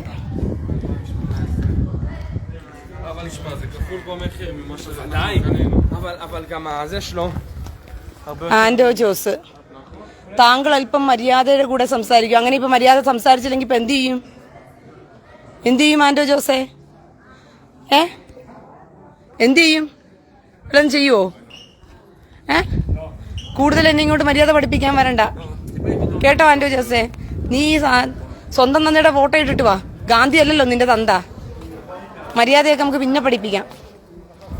നീ ആദ്യം സ്വന്തം തന്തയുടെ ഫോട്ടോ ഇട്ടിട്ട് വാ. ഗാന്ധി എടുത്ത് തന്തയാക്കാതെ. നീ ആ മനുഷ്യന് ഒരു മോനുണ്ടായെന്നുള്ള പേരുണ്ടാക്കി കൊടുക്കാതെ നീ. മനസ്സിലായ? ഗാന്ധിക്കുണ്ടായ മോനായിട്ട് നീ ജീവിക്കാതെ നീ ആദ്യം സ്വന്തം ഫോട്ടോ ഇട്ടിട്ട് വാ. പിറം കെട്ടവന്മാരെ, മര്യാദ കൊടുക്കേണ്ടടുത്ത് മര്യാദ കൊടുത്താൽ മതി. അല്ലാതെ എല്ലാവന്മാർക്കും മര്യാദ കൊടുത്ത് ജീവിക്കേണ്ട ആവശ്യമൊന്നും വരുന്നില്ല. അങ്ങനെ കൊടുത്താടാ നീയൊക്കെ കണ്ടവന്മാരുടെ ഒക്കെ മൂട് താങ്ങി ജീവിക്കേണ്ട ഗതികേട് വരുന്നത് ചെറ്റകളെ. ഇന്ന് ലെബനോനൊക്കെ ക്രിസ്തീയ രാജ്യമായിരുന്നുകൊണ്ട് ഈ സുഡാപ്പികൾ തീവ്രവാദികളാൽ ഇന്ന് അവിടെയുള്ള എല്ലാ മനുഷ്യരും കൊല്ലപ്പെടുന്നതിന്റെ പിന്നിലെ കാരണം നിന്നെപ്പോലുള്ള ഗുണ്ടന്മാരൊക്കെ പോയി മൂട് താങ്ങി കൊടുക്കുന്നത് കൊണ്ടാ. ഊളകളെ, ഇനിയെങ്കിലും തിരിച്ച് പ്രതികരിച്ചെല്ലാം പടിയിടനടാ വിവരം കെട്ടവന്മാരെ. ഇനിയും നീയൊക്കെ മര്യാദയുടെ ഭാഷയും എന്നോട് സംസാരിച്ചിട്ട് വന്നാലുണ്ടല്ലോ വൃത്തികെട്ടവന്മാരെ. കാലത്തിനൊത്തൊക്കെ ചിന്തിക്കാൻ പടിയട ചെറ്റകളെ. കാലം പോയി പോക്ക് കണ്ടോടാ. എടാ, എല്ലാ രാജ്യത്തിനകത്തും ഇവന്മാർ ആധിപത്യം സ്ഥാപിച്ചു കഴിഞ്ഞു. വിവരം കെട്ടവന്മാരെ, സകല രാജ്യത്തും ഇവന്മാർ ആധിപത്യം സ്ഥാപിച്ചു കഴിഞ്ഞു. നിങ്ങൾ ഇനിയും മൂട് താങ്ങിക്കൊണ്ട് ഇവന്മാർ പറയുന്നതും കേട്ട് മിണ്ടാതെയും ഇരുന്നുകൊണ്ടിരുന്നാലുണ്ടല്ലോ നിന്റെയൊക്കെ അമ്മയും പങ്ങളെയും പച്ചക്കിട്ട് ഇസ്രായേൽ ചെയ്തതിന്റെ വേറൊരു വേർഷൻ നടക്കും. അന്നൊക്കെ നീയൊക്കെ കൂട്ടിക്കൊടുക്കപ്പന്മാരമായിട്ട് ഇരിക്കേണ്ട ഗതികേട് നിനക്കൊക്കെ ഉണ്ടാകും ചെറ്റകളെ.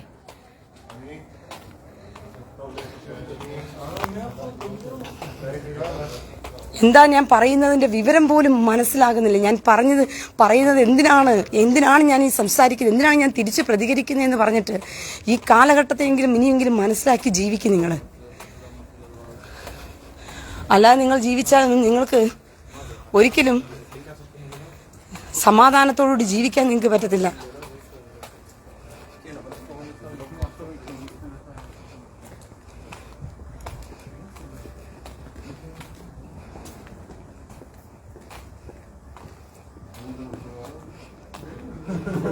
എന്താണ് ജബോർ? എനിക്ക് മനസ്സിലായില്ല.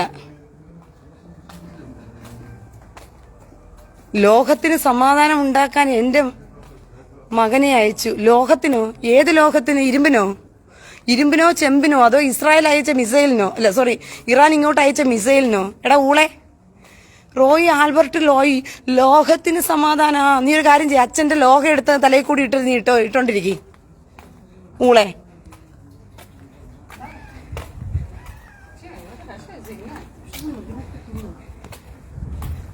റോയി ആൽബർട്ട് റോയി, എന്റെ യേശു കർത്താവോ? ഏത് യേശു കർത്താവ്? ഓ, ഇവന് ഏതൊരു യേശു കർത്താവാണെന്ന് തോന്നുന്നു കേട്ടോ. നേരാവണ്ണം ദൈവത്തിന്റെ പേര് പോലും അറിയത്തില്ല. ഊള വന്നിട്ട് അവന്റെ തള്ളി മറിക്കുക, എന്റെ യേശു കർത്താവ്. ഇതിലും അധികം സഹിച്ചത് നീയേ ബൈബിളിൽ എഴുതിയിരിക്കുന്ന കർത്താവിനെ കുറിച്ചാ നീ ഉദ്ദേശിച്ചെങ്കിൽ നിന്നെ പോലെ ഗുണ്ടനല്ല കർത്താവ്. കേട്ടടാ ഊളക്കുണ്ടായവനെ, ചാട്ടവാടെ ചെറ്റകളെ നല്ല ചാമ്പി കൊടുത്ത് നല്ല അന്തസ്സുള്ള ആണായിരുന്നു ഗുണ്ട. ആ ഗുണ്ട നിനക്ക് കർത്താവിന്റെ പേരൊന്നും പറയാനുള്ള യോഗ്യത ഒന്നുമില്ല. കേട്ടടാ ഗുണ്ട.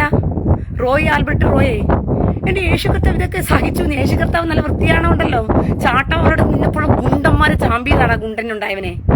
ഈ ഗുണ്ടനായിട്ടിരുന്നോട്ട് നീ കർത്താവിനെ കൂട്ടുപിടിച്ച് സംസാരിക്കേണ്ട കാര്യമില്ല ഗുണ്ടൻ. അവൻ ശംശാരിക്കും കർത്താവിന് കൂട്ടുപിടിക്കുന്ന ആളെ കൊള്ളാം ഗുണ്ടൻ. എടാ പൊടാ ഊളക്കുണ്ടായവനെ, നീ കൂട്ടുപിടിക്കുന്ന ആളും തരമൊക്കെ കണ്ട് കൂട്ടുപിടിയടാ വൃത്തികെട്ടവനെ, ചേത്തെ കൊതം കൊടുത്ത് ജീവിക്കുന്ന ഗുണ്ടനാ വന്നിട്ട് കർത്താവിനെ കൂട്ടുപിടിച്ച് സംസാരിക്കുന്നത്. കർത്താവ് നല്ല ഒന്നാം തരം ആണായിരുന്നടാ ആണ്.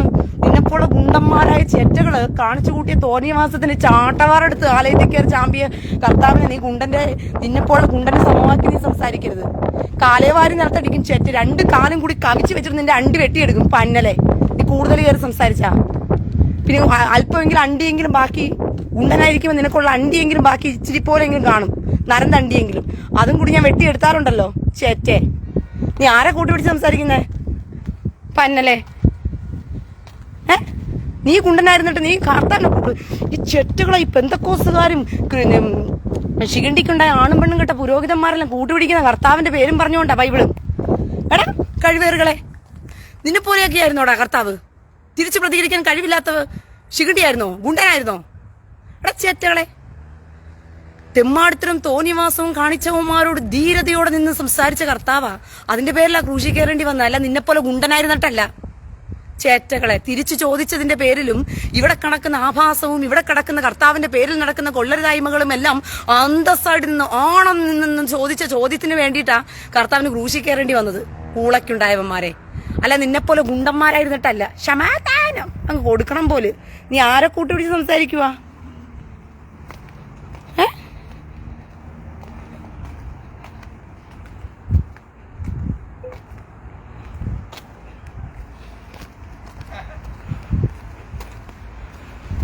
കൂട്ടുപിടിക്കാൻ പറ്റിയ ആളെ കൊള്ളാം.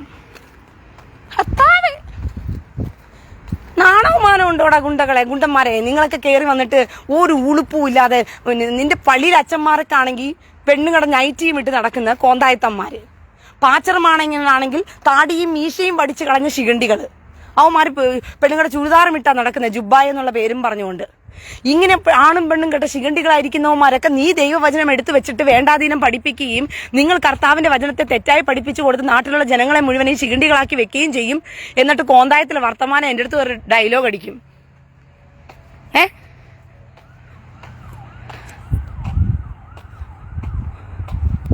ഈ യെരുശലേമിന്റെ തെരുവുകളിലൂടെയാണ് എന്റെ കർത്താവ് നടന്ന് ധീരമായി സംസാരിച്ച് മുന്നോട്ട് പോയത്. ഈ യെരുശലേമിലെ തെരുവുകളിലൂടെയാണ് എന്റെ കർത്താവ് അന്ന് കാണിച്ചു കൂട്ടിയ കൊള്ളരുതായ്മകളും കർത്താവിന്റെ ദൈവവചനത്തെ വിറ്റ് കാശാക്കിയവന്മാരും കർത്താവിന്റെ വചനം എടുത്തുകൊണ്ട് പോയിട്ട് പഠിപ്പിച്ചതെല്ലാം തെറ്റായി പഠിപ്പിക്കുകയൊക്കെ ചെയ്തവന്മാർക്കെതിരെ ശക്തമായി സംസാരിച്ചതിന്റെ പേരിലാണ് കർത്താവിനെ ക്രൂശിക്കാൻ വരെ കൊണ്ടുപോയത്. അല്ലാതെ കർത്താവ് ഓച്ചാനിച്ച് എല്ലാവന്മാരുടെ മുമ്പിൽ തല കാണിച്ചു കൊടുത്ത് നിന്നതിന്റെ പേരിലല്ല. തെറ്റ് ചെയ്തവന്മാരോട് ചോദിക്കേണ്ട രീതിയിൽ കർത്താവ് തിരിഞ്ഞു ചോദിച്ചതിന്റെ പേരില. നാണം കെട്ടവന്മാരെ, ഇനിയെങ്കിലും മനസ്സിലായനടാ. അവിടെ ആണുള്ള ചങ്കൂറ്റവും ഉള്ളവരായിട്ടൊക്കെ മാറടാ. ആ കർത്താവിനെ വിളിക്കുന്നെങ്കിൽ അതിന്റെ താല്പര്യങ്ങൾ ചങ്കൂറ്റം കാണി ഊളകളെ. എന്റെ കർത്താവ് എന്താ പറഞ്ഞറിയാവോ? പോകുന്നതിന് മുമ്പേ ഞാൻ നിങ്ങളോട് പറയുകയാണ്, നിങ്ങൾ ഒരിക്കലായിട്ട് നിങ്ങൾ പോയപ്പോഴത്തേക്കും നിങ്ങൾ സുവിശേഷവുമായിട്ട് ചെല്ലുന്ന സമയത്ത് നിങ്ങൾ കയ്യില് മടിശീല കരുതിയില്ല, നിങ്ങൾ വസ്ത്രം കരുതിയില്ല, ഒന്നും ചെയ്തില്ല. നിങ്ങൾക്ക് വല്ല മുത്തും ഉണ്ടായിരുന്നോ എന്ന് ചോദിച്ചു. ഇല്ല എന്ന് പറഞ്ഞു.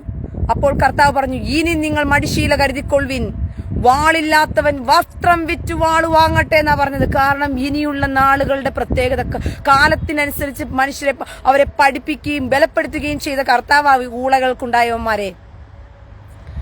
വസ്ത്രം വിറ്റ് വാള് കൊള്ളട്ടെ എന്ന് പറഞ്ഞു. എന്തിനാ വസ്ത്രം വിറ്റ് വാള് കൊള്ളാൻ പറഞ്ഞത്? പത്രോസ് അപ്പോൾ ചോദിച്ചു, കർത്താവ് ഇവിടെ 2 വാളുണ്ട്. അപ്പൊ പറഞ്ഞു, എന്നാ അത് മതി എന്ന് പറഞ്ഞു. ആ വാളും എടുത്താ പത്രോസ് നടന്നത്. അല്ലാതെ കർത്താവ് അവിടെ വാള് കിടന്നപ്പോ കർത്താവ് എന്നാ മോനെ ഞാൻ വെറുതെ തമാശയ്ക്ക് ഒരു ഫ്ലോയിൽ അങ്ങ് പറഞ്ഞ ഡയലോഗ് ഇട്ടതാ, അല്ലാതെ എടുത്ത് കൈ വെക്കാനല്ല. അതുകൊണ്ട് നീ എടുക്കണ്ടെന്നല്ല പറഞ്ഞത്, എടുത്തോന്നാ പറഞ്ഞത്. മനസ്സിലായോ? അങ്ങനെ പത്രോസ് ആ വാളും എടുത്തോണ്ടാ പോയത്. അവിടെ ചെല്ലുമ്പോഴാണ് മൽക്കോസ് എന്ന് പറയുന്ന ആ ഒരു പടയാളി വന്ന് കർത്താവിനെ പിടിക്കാൻ വരുന്നു പറഞ്ഞപ്പോൾ പത്രോസ് ആ മൽക്കോസിന്റെ ചെവി വെട്ടുകയാ ചെയ്തത്. അപ്പോൾ കർത്താവ് പറഞ്ഞു, ഇപ്പോൾ വാൾ ഉറയിലിടുക. ഇതല്ല വാളെടുക്കേണ്ട സമയം, അവന്റെ ഡ്യൂട്ടിയാ ചെയ്തത്. ആ പടൻ വന്ന് എന്നെ പിടിക്കേണ്ടത് റോമാ പൗരന്മാർ, റോമാ സാമ്രാജ്യം അവന് കൊടുത്ത ഡ്യൂട്ടിയാ ചെയ്തത്. അതിന് നിങ്ങൾ വാളെടുത്ത് വെട്ടേണ്ട കാര്യമൊന്നും വരുന്നില്ല. അതുകൊണ്ട് നിന്റെ വാൾ ഉറയിലിടുക എന്ന് കർത്താവ് പറഞ്ഞു. വാളെടുത്തവൻ വാളാൽ. അപ്പൊ എങ്ങനെയാ? വാൾ എടുത്തോണ്ട് വരുന്നവന് നീ വാൾ കൊണ്ട് മറുപടി കൊടുക്കണമെന്നാ അതിനർത്ഥം, ചേറ്റകളെ. പക്ഷെ നിന്നെയൊക്കെ പഠിപ്പിച്ചു വെച്ചിരിക്കുന്ന എന്താ? വാളെടുത്തവൻ വാളാലേ, അതുകൊണ്ട് നിങ്ങളൊന്നും ചെയ്യരുത് കേട്ടോ. വാളെടുത്തവന് വാളുകൊണ്ട് മറുപടി കൊടുക്കണമെന്നുള്ള അർത്ഥത്തിലാ കർത്താവൻ വാളെടുത്തവൻ വാളാലെന്ന് പറഞ്ഞത്. അല്ലാതെ ചുമ്മാ വരുന്നവന് ഒരുത്തനെ കഴുത്ത് വെട്ടാനോ ചെവി വെട്ടാനോ അല്ല. വാളെടുത്തോണ്ട് വരുന്നവന് വാളുകൊണ്ട് നീ മറുപടി കൊടുക്കണമെന്നുള്ള അർത്ഥത്തിലാ കർത്താവ് വാളെടുത്തവൻ വാളാലേ എന്ന് പറഞ്ഞത്. മനസ്സിലായോ? അതുകൊണ്ടാ പത്രോസിനോട് പറഞ്ഞ വാൾ ഉറയിലിടുക എന്നാ പറഞ്ഞത്. കർത്താവ് വാളെടുത്ത് കളയടാന്നല്ല പറഞ്ഞത്. കയ്യിൽ കൊണ്ട് നടക്കുന്ന പത്രോസിനോട് വാൾ ഉറയിലിടുക. വാളെടുത്തവൻ വാളാൽ. വാളെടുത്തോണ്ട് വരുന്നവനാ നീ വാൾ കൊണ്ട് മറുപടി കൊടുക്കേണ്ടത്. അല്ലാതെ ചുമ്മാ എന്നെ പിടിക്കാൻ വേണ്ടി വന്ന അവനെ ഡ്യൂട്ടി ചെയ്യാൻ വന്നവന്റെ കഴുത്ത് ചെവി വെട്ടുകയല്ല പരിപാടി. അപ്പൊ കർത്താവിന് അറിയാം ഒരുത്തൻ വാളും കൊണ്ടുവരും. അതുകൊണ്ടാണ് വെളിപ്പാട് പുസ്തകം 6-ാം അധ്യായത്തിൽ രേഖപ്പെടുത്തി വെച്ചിരിക്കുന്നത്. വെള്ളക്കുതിരപ്പുറത്ത് കയറി വരുന്ന ഒരുവനുണ്ട്, അവന്റെ കയ്യിൽ ഒരു വാളുണ്ട്. ഭൂമിയിൽ നിന്നും സമാധാനം എടുത്തു കളയേണ്ടതിനും മനുഷ്യരെ അന്യോന്യം കൊല്ലിക്കേണ്ടതിനും അവന് അധികാരം ലഭിച്ചു. അങ്ങനെ വാളും കൊണ്ട് ഒരുത്തം വരുന്നുണ്ട്. അതുകൊണ്ടാണ് ഇവന്മാർ തള്ളാകു കുക്കുംപറന്നും വിളിച്ചുകൊണ്ട് കഴുത്തിറക്കുന്നത്. കർത്താവ് മുന്നറിയിപ്പ് തന്നു, ഊളകളെ, നിങ്ങളെ കൊല്ലുന്നവർ ദൈവത്തിന് വഴിപാട് കൊടുക്കുന്നു എന്ന നാഴിക വരാൻ പോകുന്ന സംഭവത്തെക്കുറിച്ച് കർത്താവ് മുന്നമേ പറഞ്ഞു. നിങ്ങളെ കൊല്ലുന്നവർ ദൈവത്തിന് വഴിപാടർപ്പിക്കുന്നു എന്ന നാഴിക വരാൻ പോവുകയാണ്. അതായത് മനുഷ്യനെ കൊന്ന് കഴുത്തിറത്ത് കൊല്ലുന്നവന്മാരെല്ലാം തള്ളാഹുവിന് ബലിയർപ്പിക്കുന്ന നാളുകൾ വരാൻ പോവുകയാണ്. തള്ളാഹുവിന് ഇത് യാഗമർപ്പിക്കുന്നു എന്ന രീതിയിൽ കൊല്ലാൻ പോകുന്ന നാള് വരാൻ പോകുന്നയാന്ന് മുന്നറിയിപ്പ് തന്നു. എടാ ഊളകളെ, പൊട്ടന്മാരെ, നിന്നെ പഠിപ്പിച്ച പാസ്റ്റർമാരും പുരോഹിതന്മാരും നിങ്ങളെ ശിഖണ്ഡിയാക്കി വെച്ചതിന് ഞാൻ കുറ്റക്കാരെയാകാൻ പറ്റുമോ?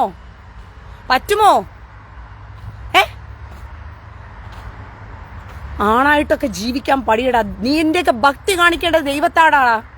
ഇന്ന് മനുഷ്യർക്ക് ദൈവത്തോട് ഭക്തിയില്ല. മനുഷ്യർ ദൈവത്തെ പറ്റിക്കുന്നവന്മാരായിട്ട് മാറിയിരിക്കുകയാണ്. അവന്റെ സ്വകാര്യ ജീവിതം നിങ്ങൾ നോക്കിയേ. സ്വകാര്യ ജീവിതം കയറി നോക്കി. ഇവന്മാരുടെയൊക്കെ സ്വകാര്യ ജീവിതത്തിൽ എല്ലാ വൃത്തികേടും ആവാസവും തോന്നിയവാസവും എല്ലാം കാണിക്കും. പക്ഷെ നാട്ടുകാരെ കാണിക്കാൻ വേണ്ടി മാത്രം വിശുദ്ധന്മാരുടെ കുഞ്ഞാടിന്റെ വേഷവും കെട്ടി നടക്കും. ഭക്തന്മാർ എന്ത് നല്ല മനുഷ്യനെന്ന് അറിയാമോ? വായെടുത്തവെന്നും പറയാം. അവന്റെ അതിർത്തി തർക്കം വരുമ്പോ അറിയാം. തമ്മിൽ ഇന്ന് നുണ പറയും, പരിഹാസം പറയും, വൃത്തികേടുകൾ പറയും, ഒളിച്ചും പാത്തും ദൈവത്തെ പേടിയില്ലാത്തവന്മാരും സാത്താനെയും മനുഷ്യരെയും പേടിക്കുകയും അവരുടെ ബഹുമാനം ഇച്ഛിക്കുകയും ചെയ്യുന്നവന്മാരും. പക്ഷെ കർത്താവിന്റെ വചനം എന്താ പറയുന്നറിയാമോ? ഞാൻ മനുഷ്യരിൽ നിന്നും ബഹുമാനം ഇച്ഛിക്കുന്നില്ല, ദൈവത്തിന്റെ ബഹുമാനമാണ് എനിക്ക് വേണ്ടത്. അല്ലാതെ നിങ്ങൾ ആരും എനിക്ക് പ്രത്യേകിച്ച് സർട്ടിഫിക്കറ്റ് ഒന്നും തരണ്ട. റീനയ്ക്ക് നിങ്ങൾ ആരും കയറി ഭയങ്കര വിശുദ്ധയെന്നോ ഭയങ്കര മാന്യമുള്ളവളെന്നോ നിങ്ങൾ ആരും എനിക്ക് നിങ്ങളുടെ സർട്ടിഫിക്കറ്റ് കിട്ടിയതുകൊണ്ടും എനിക്കിവിടെ വലിയ കോടികളൊന്നും സമ്പാദിക്കാൻ പോണില്ല. എനിക്ക് എന്റെ ജീവിതം നയിക്കാൻ നല്ല വൃത്തിയാണം അറിയാം. തിരിച്ചു കൊടുക്കേണ്ടടുത്ത് ഞാൻ പ്രതിരോധിച്ചു കൊടുത്തും ഞാൻ പഠിച്ചും തന്നെ ഞാൻ വളരാൻ പോകുന്നത്. ഇനിയും അങ്ങനെ തന്നെ ഞാൻ വളരും. അല്ലാതെ ഞാൻ ഊളയെ പോലെ എന്റെ മക്കളെ പഠിപ്പിച്ചാലും ശരി, എനിക്ക് സ്നേഹിതരുടെ കുഞ്ഞുങ്ങളെ പഠിപ്പിച്ചാലും ശരി, നിങ്ങളോട് ആഭാസത്തരവും വേണ്ടാധീനവും കാണിക്കാൻ വരുന്നവനെ കാലേ മുടക്കി അവന്റെ അണ്ടി അടിച്ച് പൊട്ടിക്കണമെന്നേ ഞാൻ പഠിപ്പിച്ചു വിടത്തോളൂ എന്റെ മക്കളെ. പെൺമക്കളെ വളർത്തുമ്പോൾ അങ്ങനെ പറഞ്ഞ് ധീരതയോടെ വളർത്തു സമൂഹമേ. നിന്റെ മക്കൾ തിരിഞ്ഞു ചോദിക്കട്ടെ. നിങ്ങളുടെ മക്കൾ തിരിഞ്ഞു ചോദിക്കുന്നത് നിങ്ങൾ തെറി പറഞ്ഞ് ചുമ്മാ വായിത്തോന്ന തെറികൾ മാത്രം ജീവിതത്തിൽ പഠിച്ചു വെച്ച് വളരാനല്ല ഞാൻ പറയുന്നത്. പ്രതിരോധത്തിനായിട്ട് ഇത് ആവശ്യമാണ്. വാളാണ് പ്രതിരോധത്തെങ്കിൽ വാളെടുത്ത് തന്നെയാണ് വെട്ടേണ്ടത്. നിന്റെ വീട്ടിൽ കയറി വന്ന് നിന്റെ അപ്പനെയും അമ്മയും വെട്ടിക്കൊണ്ടിരിക്കുന്നത് കണ്ടപ്പോൾ നീ രസിച്ചു കർത്താവേ, സ്വാത്രം കർത്താവ് രക്ഷിക്കണേന്ന് പറഞ്ഞിരിക്കുവോ? കൈ കിട്ടുന്നിടത്ത് വെച്ച് അടിച്ചവനെ മണ്ടടിച്ച് പൊട്ടിക്ക. അതാ ചെയ്യേണ്ടത്. എടാ, നിന്റെ കയ്യിലല്ലേ തന്നിരിക്കുന്ന നിന്റെ അമ്മയെയും നിന്റെ സഹോദരനെയും സഹോദരിയെയും നിന്റെ മകളുടെയും മാനമൊക്കെ.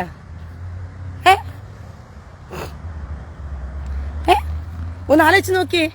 അങ്ങനെയല്ലേ നിങ്ങൾ ധീരതയിൽ വളർത്തേണ്ടത്. മക്കളെ എന്തിനാ കരാട്ടെ പഠിപ്പിക്കുന്നത്? മക്കളെ കരാട്ടെ പഠിപ്പിക്കുന്ന 24 മണിക്ക് റോട്ടിൽ പോയി നിന്നിട്ട് ഗുംബു ടൂ ടൂ ടൂ എന്ന് വെക്കാൻ വേണ്ടിയിട്ടാണോ? അല്ല, പ്രതിരോധത്തിന്റെ സമയം വരുമ്പോഴത്തേക്കും അത് മർമ്മത്തിനടുത്ത് ഉപയോഗിക്കാൻ വേണ്ടിയിട്ടാണ്. അതിന്റെ വഴികളൊന്നും അറിഞ്ഞിരിക്കാൻ വേണ്ടിയിട്ടാണ്.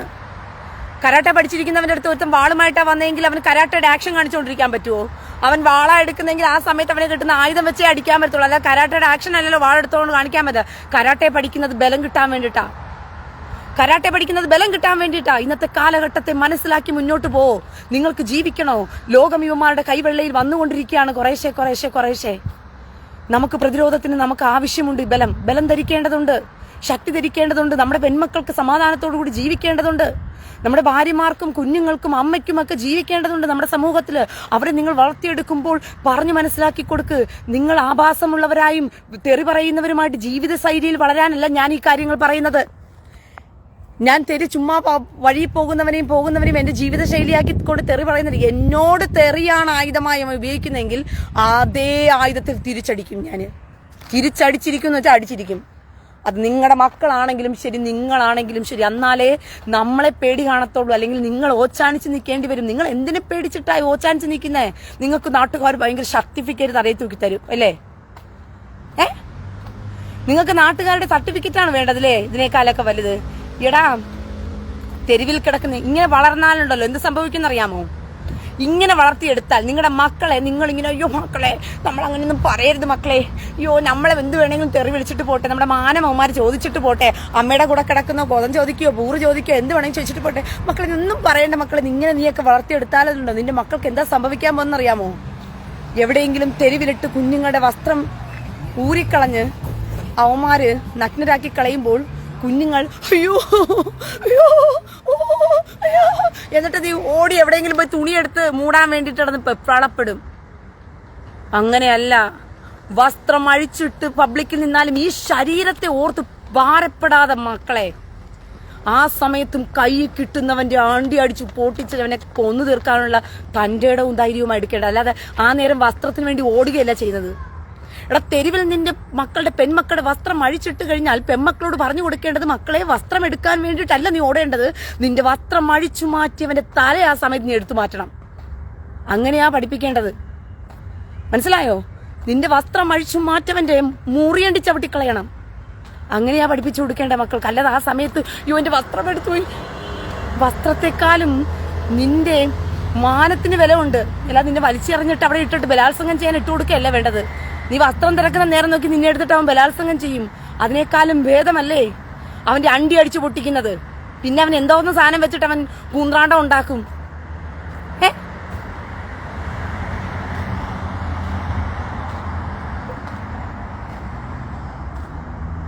മുഹമ്മദ് കുട്ടി, ഇന്നലെ നിനക്ക് കുറെ തന്നതാ. എനിക്ക് നിനക്ക് സംസാരിച്ചുകൊണ്ട് സമയം കളയാൻ നേരമില്ല. മുഹമ്മദ് കുട്ടി, നിന്നെ കണ്ടം വഴിക്ക് ഇന്നലെ ഞാൻ അടിച്ചു ഓടിച്ചതാ. ഇനി നിനക്ക് മാത്രം മറുപടി തന്നുകൊണ്ടിരുന്നിട്ട് എനിക്ക് സമയമില്ല. അടി കൊണ്ടവന്മാർക്ക് മറുപടി ഞാൻ കൊടുക്കുന്നില്ല. അടി കൊണ്ടിട്ടും പിന്നെയും വന്നിട്ട് ലെറ്റർ അടിക്കാൻ വേണ്ടിയിട്ട് ഇങ്ങോട്ട് വന്ന് കിടന്നാൽ എപ്പുറത്ത് മാറിയിരുന്ന് ഞാൻ ബ്ലോക്ക് ചെയ്തിട്ടുണ്ട്. പോയിരുന്ന് കര അപ്പുറത്തിരുന്നിട്ട് ഞാൻ അടി തന്നതാ നിനക്ക്. കണ്ടം വഴി നിന്നെ മുഹമ്മദ് കുട്ടിയെ ഞാൻ ഇന്നലെ ഏറി കയറ്റിയതാ. എന്നിട്ട് ഇന്നും വന്നിരുന്ന് എന്റെ സമയം കളയാൻ മെനക്കെടുത്താൻ വേണ്ടി ഇങ്ങോട്ട് വരരുത് കയറി. മനസ്സിലായോ? അങ്ങനെയൊക്കെ നിങ്ങളുടെ മക്കളെ പഠിപ്പിച്ചെടുക്ക്. അങ്ങനെയൊക്കെ ഭാര്യമാർക്ക് പറഞ്ഞു കൊടുക്ക്. അമ്മമാർക്കാണെങ്കിലും പറഞ്ഞു കൊടുക്ക്. ധൈര്യമുള്ളവരാക്കി വളർത്ത്. നിങ്ങളുടെ ഭക്തിയും നിങ്ങളുടെ വിശ്വാസവും ദൈവത്തെ കാണിച്ചാൽ മതി. നിങ്ങളുടെ ദൈവം ആരാണെന്നുള്ളത് നിങ്ങൾക്കറിയാമല്ലോ. നിങ്ങൾ എന്തിനാണ് തിരിച്ച് സംസാരിച്ചെന്നുള്ള ബോധം നിങ്ങൾക്കുണ്ടല്ലോ. ആ ദൈവസന്നിധിയിൽ നിങ്ങളുടെ ഭക്തി കണ്ടാൽ മതി.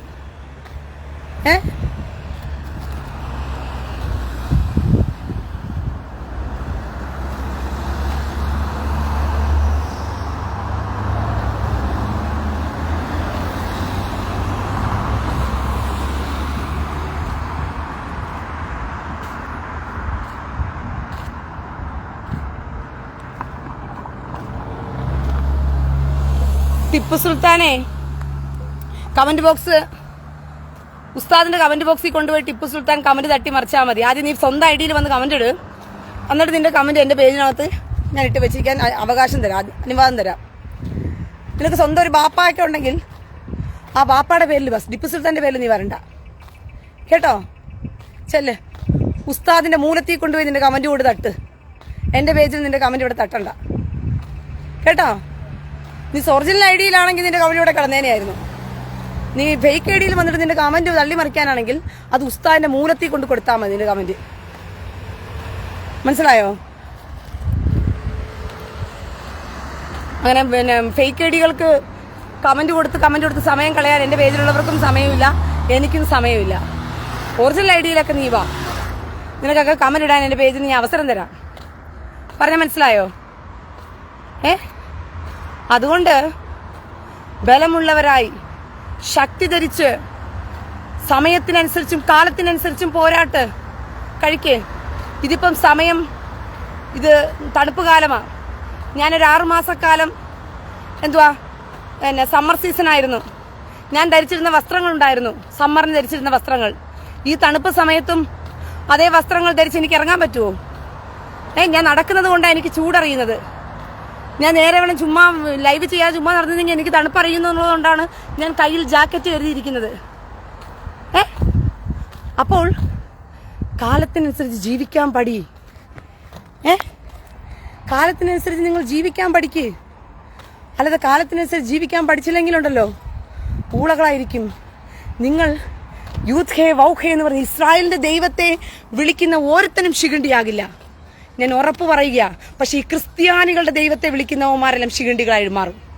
വ്യത്യാസം അതാണ്.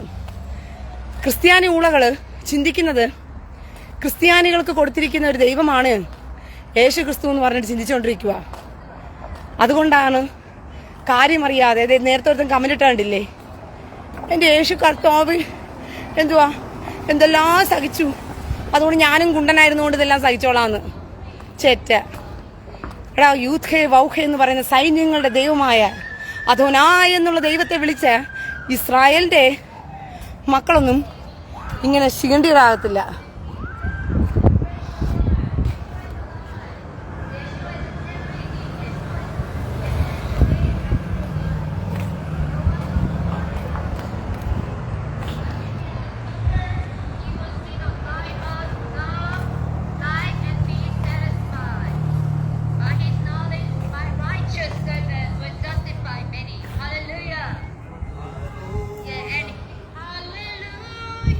കണ്ടോ?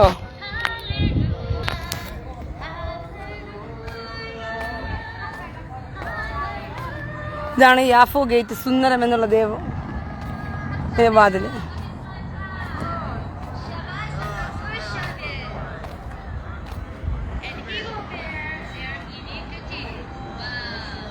തൊദാബ ഈ മനോഹര ദേശത്ത് സത്യങ്ങൾ വിളിച്ചു കൂവിക്കൊണ്ട് നടക്കാൻ ഇവന്മാർക്ക് സത്യം പറഞ്ഞാൽ ക്രിസ്ത്യാനികൾക്ക് പഴയ നിയമം വായിക്കാറില്ലല്ലോ. ഈ ഊളകള് വെറുതെ പുസ്തകത്തെ അച്ചടിച്ച് വെച്ചിരിക്കുക, എന്നിട്ട് അതിൽ നിന്ന് 2 വാക്യം മാത്രം കടമെടുക്കും. ദശാംശവും സ്തോത്രക്കാഴ്ചയും അടിച്ചു മാറ്റാൻ വേണ്ടിയിട്ട്.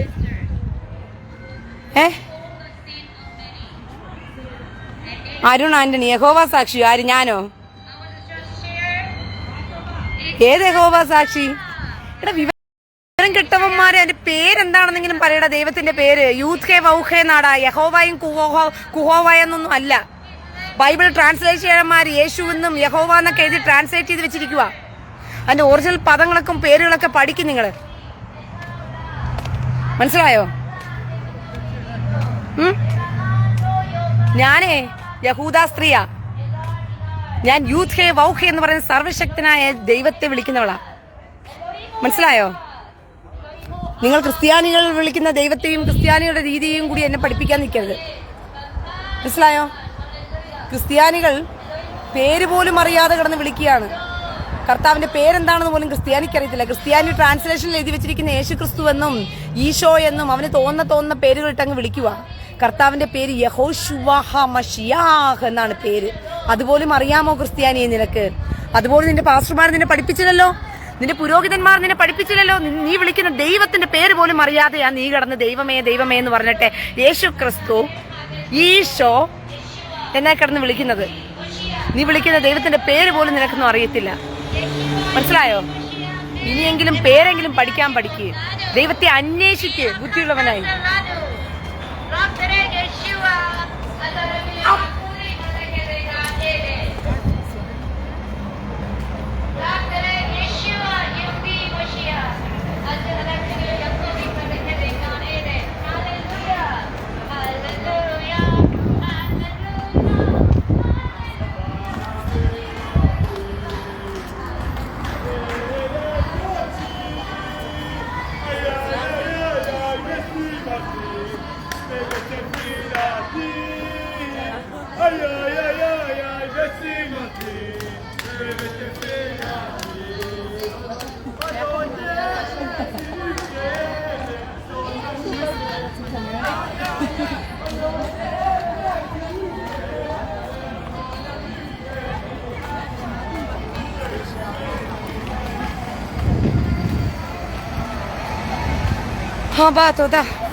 അതുകൊണ്ട് സഹോദരങ്ങളെ, ഇത് സുന്ദരമെന്ന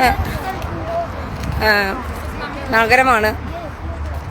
നിങ്ങൾക്ക് കാണാൻ പറ്റും, ഇത്ര മനോഹരമായ പ്രദേശമാണ്.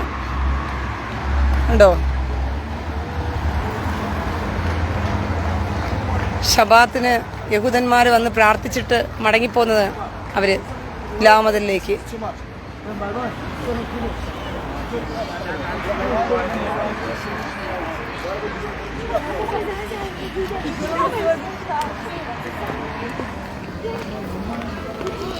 Toda, toda, toda, toda, toda.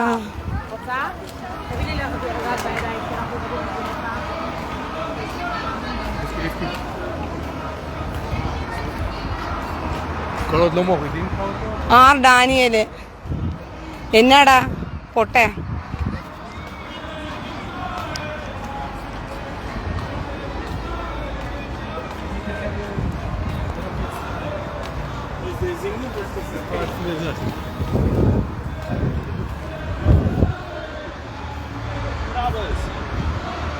דוד מלך ישראל, דוד מלך ישראל חי וקיים. ഓഹോ സീമൻ സീമൻ തോ, ഓഹോ മാസൽ മാസൽ തോ. തോതാ അഭിഷേക് SFC സുഡാപ്പികൾ നാടിന് ആപത്ത്. അത് ഏത് രാജ്യമായാലും തീർച്ചയായിട്ടും അത് മനസ്സിലാക്കാൻ നമ്മുടെ നാട്ടിൽ കുറെ മതേതര മൂത്തവന്മാർക്ക് മനസ്സിലാകില്ലല്ലോ. മതത്തിന്റെ പേരിൽ നമ്മളോട് ചെയ്യുന്ന അനീതിയും ഇവന്മാർ വക്രബുദ്ധി ഉപയോഗിച്ച മതം നമ്മുടെ ഉള്ളിലേക്ക് തിരികെ കയറ്റുന്നത്. നന്മമരമായിട്ട് ഇവന്മാരുടെ കൂട്ടത്തിൽ ഏതെങ്കിലും ഒരു പേരിലുള്ളവനെ കിട്ടിക്കഴിഞ്ഞാൽ സോഷ്യൽ മീഡിയ ഒരു അജണ്ടയായിട്ട് കണ്ട് അവനെ അങ്ങ് തലയിൽ തൂക്കി വെക്കും. അതൊരു അജണ്ടയാണ്. അതൊന്നും മനസ്സിലാക്കാൻ ക്രിസ്ത്യാനിയും ഹിന്ദു എന്ന് പറയുന്ന ഊളകൾക്ക് കഴിവില്ലാണ്ട് പോയെന്നുള്ളതാണ് ഞാൻ ചിന്തിക്കുന്നത്. മനസ്സിലായോ? ഇതൊന്നും മനസ്സിലാക്കാൻ ക്രിസ്ത്യാനിയും ഹിന്ദു എന്ന് പറയുന്ന ഊളകൾക്ക് കഴിവില്ലാണ്ട് പോയല്ലോ എന്നാണ് ഞാൻ ചിന്തിക്കുന്നത്. ഒന്ന് ആലോചിച്ച് നോക്കി നിങ്ങൾ സഹോദരങ്ങളെ. മതം എന്ന് പറയുന്നത് ഇവന്മാര് എല്ലാ മേഖലകളിലും നമ്മളെ തീറ്റിക്കുകയാണ്. നിങ്ങൾക്കറിയാത്തത് കൊണ്ടാ. നിങ്ങൾ കഴിക്കുന്ന ഹലാൽ ഭക്ഷണങ്ങൾ എന്ന് പറയുന്നതിനകത്ത് മുഴുവനും തുപ്പലുകളാണ്. മൂത്രം വരെ ഒഴിച്ചു കൊടുത്ത കേസുകെട്ട് നിങ്ങൾ കാണാത്തതാണ്. ഇതൊക്കെ കണ്ട കേസുകൾ എത്രയോ.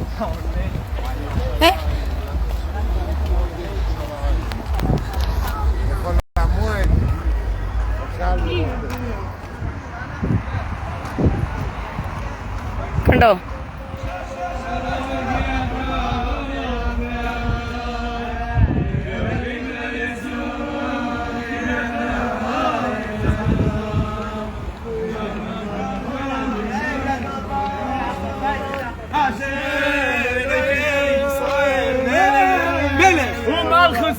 מלכוסוי גם בך, משול. שבת שלום.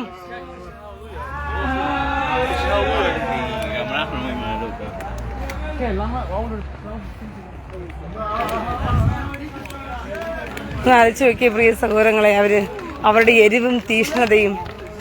It's amazing. തോദാബ Hey, wait,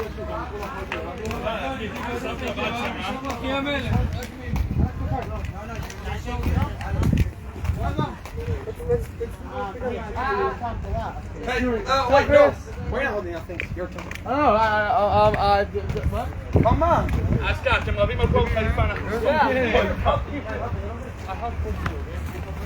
കാല് നീയാത്ത ഒരു സഹോദരന്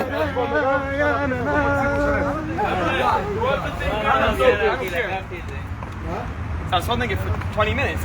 Ask someone else to take it. So.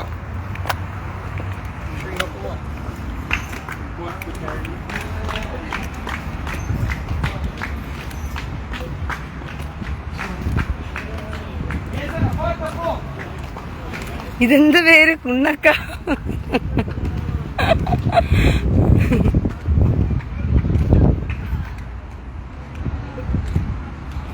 Binoy Francis നല്ല സംസ്കാര ഭാഷ.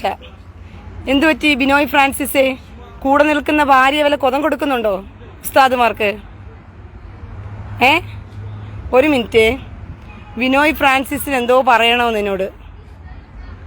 ഒരു മിനിറ്റ്. ബിനോയ് ഫ്രാൻസിസേ, എന്ത് പറ്റി ബിനോയ് ഫ്രാൻസിസേ? കൂടെ നിൽക്കുന്ന ഭാര്യ വല്ല ഉസ്താദുമാർക്കും കൊതം കൊടുത്തോണ്ടിരിക്കുവാണോ? ആ പ്രൊഫൈലിനകത്തിരിക്കുന്നവള് ഉസ്താദുമാർക്ക് കൊതം കൊടുത്തോണ്ടിരിക്കുവാണോ ബിനോയ് ഫ്രാൻസിസേ? നിനക്ക് ഇഷ്ടപ്പെടാൻ ഈ ഭാഷ? ഷോ, ഞാൻ അറിഞ്ഞില്ലല്ലോ. ഇപ്പൊ എന്ത് വേണം? കൊതത്തിന് പകരം വേറെ എന്തെങ്കിലും സാധനം വേണോ? പിന്നെ ഉസ്താദുമാരുടെ മുറിയണ്ടി അല്ലാണ്ട് വേറെ എന്തെങ്കിലും വേണോ നിനക്ക്? ബിനോയ് ഫ്രാൻസിസ്, ഭാര്യയുടെ കൊതത്തിന് അത്രയ്ക്കും വലിപ്പം കൂടുതലാണോ? പറഞ്ഞ കണക്ക് ഉസ്താദുമാരെല്ലാം മാറിയും കയറിയും ഭാര്യയുടെ കൊതം പോകിച്ച് ഇപ്പൊ 2-3 കിലോയൊക്കെ സ്വർണം കടത്താനുള്ള പ്രാക്ടീസിൽ കൊതം വലുതായില്ലേ? ആണോ ബിനോയ് ഫ്രാൻസിസേ? അതുകൊണ്ട് ഇപ്പൊ എന്ത് വേണം? ഇറാനിലോട്ട് വിട്ട മിസൈൽ ഇവിടെ കിടപ്പുണ്ട്, ഉപ്പുകടലിന്റെ അടുത്ത് കിടപ്പുണ്ട്, ഡെഡ് സീയുടെ അടുത്ത്, ചാവുകടലിന്റെ അടുത്ത്. അതെടുത്ത് തന്നു പാക്ക് ചെയ്ത് അങ്ങോട്ട് അയച്ചു തന്നാ പോരെ? ഭാര്യയുടെ കടിയും നിന്റെ കടിയും തീരുവല്ലോടാ ബിനോയ് ഫ്രാൻസിസേ. എന്നാ സ്ഥലം കാര്യമാക്കി നിന്റെ സംസ്കാരവും കൂടി കൊണ്ട് നേരെ അങ്ങ് കടന്നേര് കേട്ടോ. കൂടുതൽ നേരം ഇവിടെ നിന്ന് കഴിഞ്ഞാലേ ചിലപ്പോൾ ഭാര്യ കൊതം പൊട്ടി ചത്തുപോകും. മിസൈലാണ് കയറി വരുന്നത്. ഉസ്താദുമാരുടെ മുറിയണ്ടി മാത്രമല്ല, കൊതത്തിനകത്തോട്ട് മിസൈലും കൂടി കയറി വന്നു കഴിഞ്ഞാൽ പിന്നെ അവൾക്ക് പിന്നീട് നാളെയും മറ്റന്നാളൊക്കെ കൊടുക്കാൻ ഭയങ്കര ബുദ്ധിമുട്ടായിരിക്കും. ഓട് കണ്ടം വഴി ചേറ്റയ്ക്കുണ്ടായവൻ. സീരിയസ് ആയിട്ട് കാര്യം പറഞ്ഞുകൊണ്ടിരിക്കുമ്പോഴത്തേക്കും അവന്റെയൊക്കെ കോത്തായ്പിലെ വർത്തമാനവും കൊണ്ട് ഇറങ്ങി വരും ഇവരം കെട്ടവന്മാർ. സംസ്കാരം പഠിപ്പിക്കാൻ ഇറങ്ങിയിരിക്കും. കഴിഞ്ഞ ദിവസം ഇത് കണക്കായിരുന്നു. ഒരു വാട്സപ്പിനകത്ത് കയറി വന്നിട്ട് പെന്തക്കോസുകാരനാ അവൻ. ഭയങ്കര സംസ്കാരം പറയാൻ വേണ്ടി കയറി വന്നതാ. നല്ല ഭാഷയെന്ന് പറഞ്ഞ് എടി വൃത്തികെട്ടവളെന്ന് പറഞ്ഞ് വിളിച്ചുകൊണ്ട് വന്നു. നീ പെന്തക്കോസുകാരെ പറയിപ്പിക്കാൻ നടക്കുന്നു എന്ന് പറഞ്ഞിട്ട് അവസാനം പെന്തക്കോസുകാരെ പറയിപ്പിക്കാൻ നടക്കുന്നു എന്ന് പറഞ്ഞവന്റെ ഭാഷ മാറി. ഇതൊക്കെയാണ് വിശുദ്ധന്മാരുടെ രീതി എന്ന് പറയുന്നത്. പറച്ചിലിനകത്ത് ഭയങ്കര വിശുദ്ധിയാണ്. അവിടെയൊക്കെ കയ്യിലിരിപ്പും ഉള്ളിരിപ്പും ഒക്കെ കാണണം.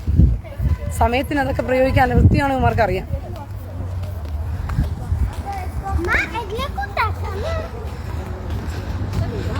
ഇസ്രായേൽ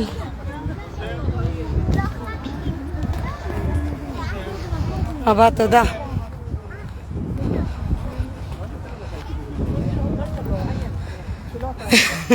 അയ്യോ തോദാ അബാ.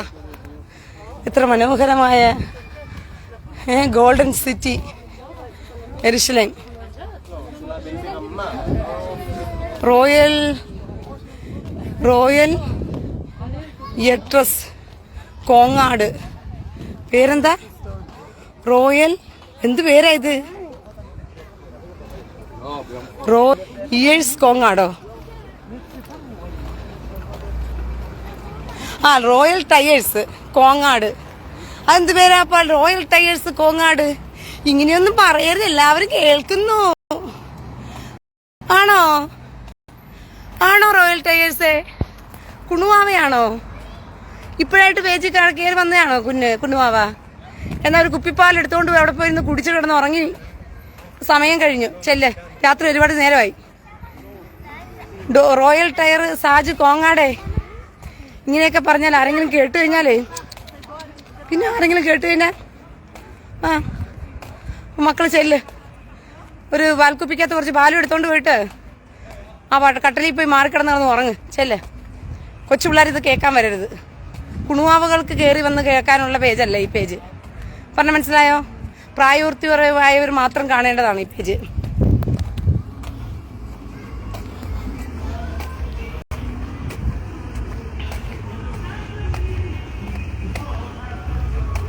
സൗകര്യങ്ങൾ നോക്കിയേ, ഈ മനോഹര സിറ്റി കണ്ടോ? ഇതാണ് യെരുശലേം എന്ന് പറയുന്ന കർത്താവിൻ്റെ വിശുദ്ധ നഗരം. ഈ യെരുശലേമിൻ്റെ നഗരത്തിൻ്റെ മനോഹര കാഴ്ച എന്ന് പറയുന്നത് എത്ര വർണ്ണിച്ചാലും മതി വരത്തില്ല. വർണ്ണിച്ചിടാൻ എനിക്കെൻ്റെ നാവ് പോരായേ, എണ്ണിത്തീർത്തിടാമോ നാഥൻ ചെയ്തത്. വർണ്ണിച്ചിടാൻ എനിക്കെൻ്റെ നാവ് പോരായേ, എണ്ണിത്തീർത്തിടാമോ നാഥൻ നിങ്ങൾ എന്തിനാണോ ദയവ് ചെയ്ത് ഇങ്ങനെ കമന്റുകളിട്ട് അടിവേടിക്കാൻ വരുന്നത് എന്നോട്? ഞാൻ അറിയാണ്ട് ചോദിക്കുക. നിങ്ങൾക്ക് എന്നെക്കുറിച്ച് അറിയില്ല. ഒന്നാമത്തെ കാര്യം, ഞാൻ സംസാരിക്കുന്നത് എന്തിനു വേണ്ടിയിട്ടാണെന്ന് നിങ്ങൾക്കറിയില്ല. ഞാൻ ആരോടാണ് സംസാരിക്കുന്നതെന്ന് നിങ്ങൾക്കറിയില്ല. നിങ്ങൾ പഠിച്ചു വെച്ച പാഠം അത് എന്നെ പഠിപ്പിക്കാൻ വന്ന നടക്കുന്ന കാര്യമാണോ? നടക്കത്തില്ല. അപ്പം പിന്നെ എന്തിനാ വെറുതെ വായി കൊടുത്ത് അടിവേടിക്കുന്നത്? ഇനിയെങ്കിലും സോഷ്യൽ മീഡിയയെ മനസ്സിലാക്ക്. നിങ്ങൾക്ക് സോഷ്യൽ മീഡിയയിൽ പല പേജുകളിൽ നിങ്ങൾ കമന്റ് ഇട്ട് ചിലപ്പോൾ ശീലിച്ചിട്ടുണ്ടവരായിരിക്കാം. അപ്പോൾ കൈയിരുന്ന് കുരുക്കുമായിരിക്കും. എന്തെങ്കിലുമൊക്കെ ഒന്ന് എഴുതിയില്ലെങ്കിൽ ഉറക്കം വരത്തില്ല എന്നുള്ള രീതിയിൽ.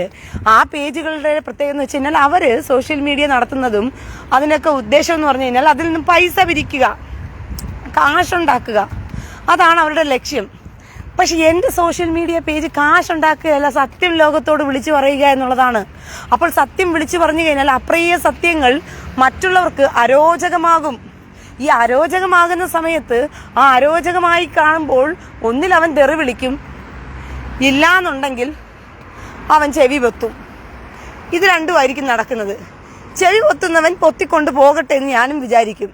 പക്ഷെ തെറി വിളിക്കാൻ ഇങ്ങോട്ട് വന്നു കഴിഞ്ഞാൽ അപ്രിയ സത്യങ്ങൾ മാത്രമല്ല റീന പറയുന്നത്. പിന്നെ തെറി വിളിക്കുന്നവൻ ഒന്ന് രണ്ടാം വട്ടം ആലോചിക്കണം, റീനയെ വിളിക്കണോ വേണ്ടയോ എന്ന് പറഞ്ഞിട്ട്. മനസ്സിലായോ? അതായത് ഇറാൻ ഇസ്രായേലിലോട്ട് മിസൈൽ അയച്ച സമയത്ത് ഇറാൻ അറിയാം ഇസ്രായേലിനെ കുറിച്ച്. അറിഞ്ഞിട്ടും ഇസ്രായേലിനെ ഒന്ന് ചൊറിയണമെന്ന് തോന്നിയപ്പോൾ മാന്തി കൊടുത്തില്ലെങ്കിൽ ശരിയാകത്തില്ലല്ലോ. അത് ഇസ്രായേൽ കൊടുക്കുമ്പോൾ പഠിച്ചോളും. ലബനോനെ ഒന്ന് തീർക്കട്ടെ, ലബനോണിലെ ഹിസ്ബുള്ളയെ ഒന്ന് തീർക്കട്ടെ. ഹമാസിനെ തീർത്തിട്ടാണ് ചൊറിഞ്ഞുകൊണ്ടിരുന്നത് ഹിസ്ബുള്ളയ്ക്ക് ഇസ്രായേൽ പണി കൊടുത്തത്. അതുപോലെ ഇറാനുള്ള പണി വരുന്നുണ്ട് അവറാച്ചാ, അത് ഇസ്രായേൽ കൊടുക്കേണ്ട സമയത്ത് കൊടുത്തോളും. മനസ്സിലായോ? അതുകൊണ്ട് നിങ്ങൾ അതിനെ ഓർത്ത് ഭാരപ്പെടണ്ട.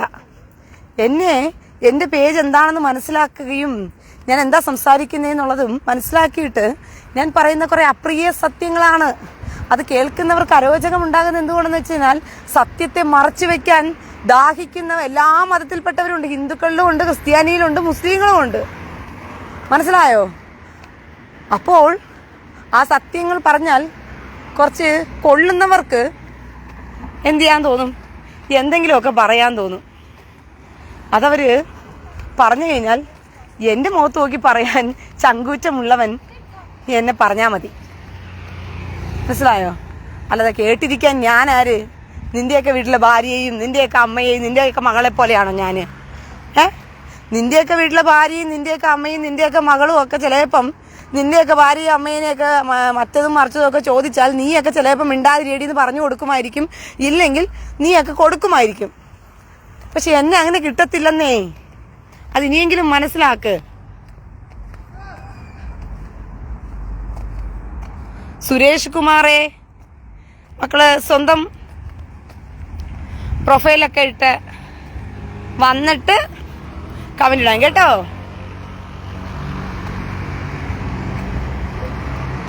സുനിൽ കുമാർ, സുനിൽ ഇവരെല്ലാവരും സ്വന്തം പ്രൊഫൈലുകളിൽ വരേണ്ടതാണ്.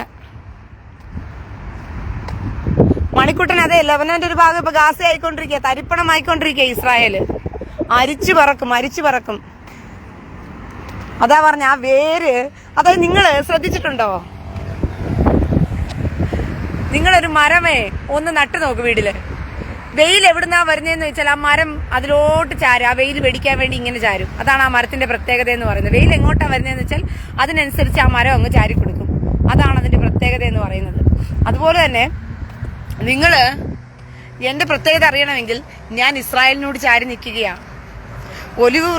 കാട്ടൊലിവായ ഞാൻ നാട്ടൊലിവിനോട് ദൈവം ബഡ് ചെയ്ത് വെച്ചിരിക്കുക എന്നെ. ഇപ്പം ഇസ്രായേലിന്റെ അവകാശത്തിലാണ് ഞാൻ ഇരിക്കുന്നത്. അതുകൊണ്ട് ഇസ്രായേൽ വലിച്ചെടുക്കുന്ന വെള്ളവും അതിനകത്തോട്ടേ ചായവ് വരത്തുള്ളൂ. അപ്പൊ അതിന്റെ ശക്തിയും അതിന്റെ കരുത്തും അതിന്റെ ഇതും ബലമൊക്കെ ഞാനും കാണിക്കും. അത് നിങ്ങൾ ഓർത്ത് വിഷമിച്ചിട്ട് കാര്യമുണ്ടോ? നിങ്ങൾ നിങ്ങളുടെ നാട്ടിലുള്ള പെണ്ണുങ്ങളെ പോലത്ത് സംസാരിക്കുന്ന കണക്കൊക്കെ എന്നോട് വന്ന് സംസാരിച്ചിട്ട് കാര്യമുണ്ടോ?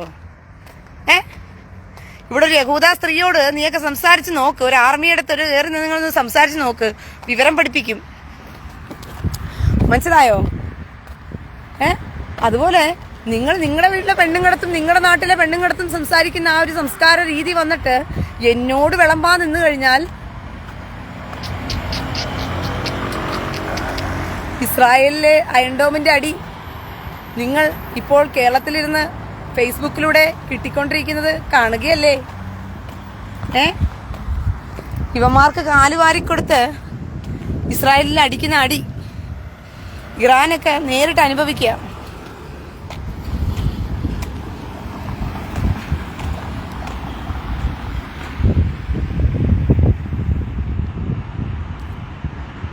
ജിംബാസിൽ മാത്യു എന്താടാ ജിംബാസിൽ മാത്യു? നിന്റെ സംസ്കാരത്തെക്കാളും വല്ല മോശമുണ്ടോ? നിന്റെ ഭാര്യയെ കൊണ്ട് ഉസ്താദുമാർക്ക് കൊതം കൊടുക്കുന്ന നിന്റെ സംസ്കാരത്തെക്കാളും വല്ല മോശമെല്ലാം ഉണ്ടോ എന്റെ സംസ്കാരം? ആ പ്രൊഫൈലിൽ നിൽക്കുന്ന ഭാര്യയില്ലേ, അവള് രാവിലെയും വൈകിട്ടും ഉച്ചയ്ക്കും കുനിഞ്ഞിന്ന് ഉസ്താദുമാർക്ക് മലപ്പുറത്തും കോഴിക്കോടും കുനിഞ്ഞിന്ന് കൊതം കൊടുത്തോണ്ടിരിക്കുകയല്ലേ? ആ കൊതം കൊടുക്കുന്നവളുടെ കണക്ക് വെച്ച് നോക്കുമ്പോഴത്തേക്കും വല്ല കുഴപ്പവും വല്ലതുണ്ടോ? ജിംബാൽ മാത്യു പേര് കൊള്ളാല. ജിംബലക്ക ജിംബലക്ക ജിംബല ജിംബാലേ ജിംബലക്ക ജിംബൽ. ആരാടാ നിനക്ക് ഇങ്ങനെ പേരിട്ടത്? നിന്റെ അമ്മ വല്ല ജിംബലിടത്തും പോയോ നിന്നെ ഉണ്ടാക്കിയത്? അതുകൊണ്ടാണ് നിനക്ക് ഇങ്ങനെ പേരിട്ട് തന്നെ.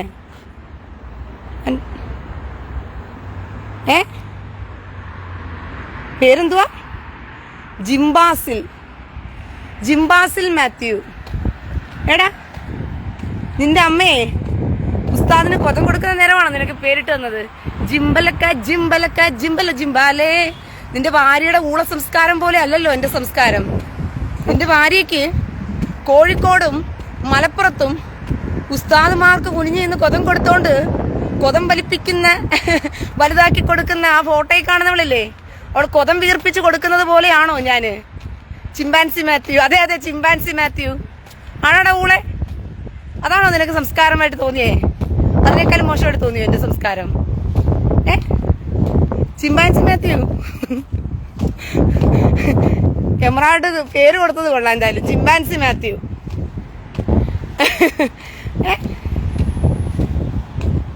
മോന് ഇപ്പൊ കരയുന്നുണ്ടല്ലേ? നീ കമന്റ് ഇട്ട ചിരിച്ചോണ്ടല്ലേ കമന്റ് ഇട്ടേ? ഇപ്പൊ കരയുന്നുണ്ടല്ലേ?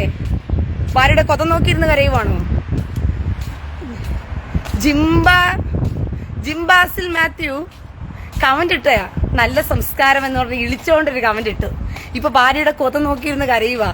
എത്ര ഉസ്താദുമാർക്ക് അടിഞ്ഞപ്പോ കൊടുത്തേന്ന് പറഞ്ഞിട്ട്. മനസ്സിലായോ? സവാദ് BGM പൊടിയാണെന്ന് തട്ടിക്കള മോനെ, ചെല്ലേ. അല്ലെങ്കിൽ ഒരു വാക്യൂം ക്ലീനർ വെച്ച് തുടച്ചാലും മതി കേട്ടോ. നീ പൊടിയിലൊക്കെ കൊണ്ട് ഒതുക്കിയത് നിനക്ക് എന്തായാലും നന്നായി.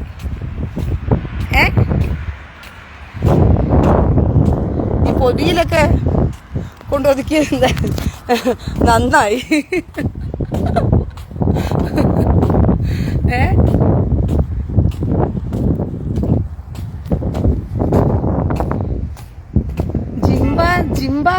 ജിംബാസിൽ മാത്യു ഇറങ്ങിയിരിക്കുക. വിശുദ്ധന്മാര് ഊളയ്ക്കുണ്ടായവന്മാരുടെ പോട പോട പോട പോട പോട ശിഖണ്ഡികളെ, മഴക്കഴുതകളെ.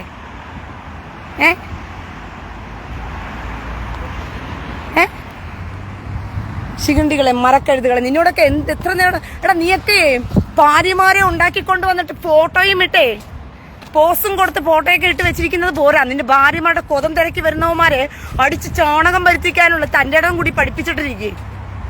അല്ലെ സംസാരിക്കുന്ന എന്നോട് വന്നിട്ട് കൂടുതൽ വേലത്തിലിറക്കരുത് കേട്ടോ. ചേറ്റകളെ. കുറെ ക്രിസ്ത്യാനികൾ ഇറങ്ങിയിട്ടുണ്ട്. വല്ല കാര്യത്തോടു കൂടി അവൻ കമന്റ് ഇട്ടിട്ട് കിണിക്കാൻ നോക്കിയതാ, ഇപ്പൊ കരയുന്നുണ്ടല്ലോ.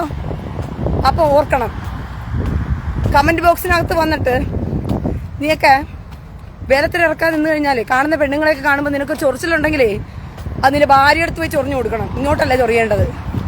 ഇവരതൊക്കെ പറയാൻ തോന്നുന്നുണ്ടെങ്കിൽ വിവരം കെട്ടവന്മാരെ.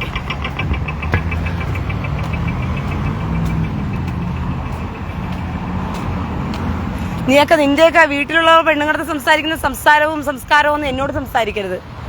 എന്നോട് സൂക്ഷിച്ചും കണ്ടുമൊക്കെ സംസാരിക്കണം. അതും കൂടി ഞാൻ പറഞ്ഞേക്കുക. നിന്റെയൊക്കെ സ്വന്തം വീട്ടിലെ പെണ്ണുങ്ങളെ വെച്ചുകൊണ്ട് അടുത്ത പെണ്ണുങ്ങളടുത്ത് സംസാരിച്ചങ്ങ് ശീലമായി പോയി എല്ലാവന്മാർക്കും.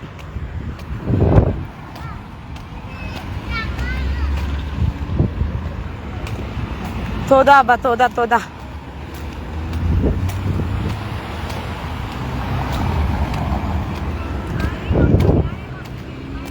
ഹാ ബാ തോതാ ബാ തോതാ. എത്ര മനോഹരമായ സുന്ദരമായ പ്രദേശമാണ്.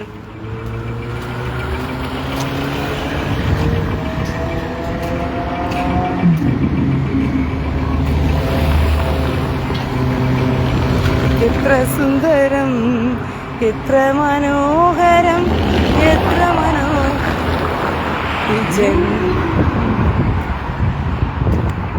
ഇത്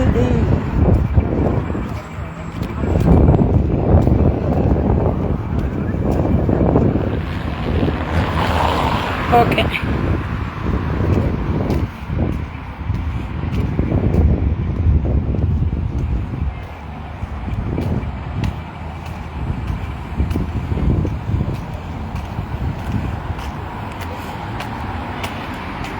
സൗരങ്ങളെ, ഞാൻ ലൈവ് കട്ട് ചെയ്യുക.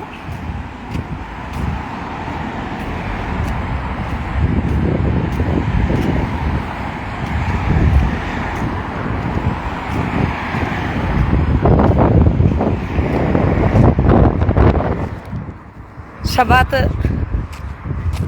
സന്തോഷത്തോടുകൂടി ഗംഭീരമാക്കുക. ധൈര്യമായിരിക്കുക. നിങ്ങൾ നിങ്ങളാണെന്നുള്ള തിരിച്ചറിവും ബോധത്തിലുണ്ടാകുക. മനുഷ്യരിൽ നിന്ന് ബഹുമാനം ഇച്ഛിക്കരുത്. ബഹുമാനമൊന്നും നിങ്ങൾക്ക് ബഹുമാനം തന്നിട്ട് ഒന്നും നേടാൻ പോകുന്നില്ല. മനസ്സിലായോ?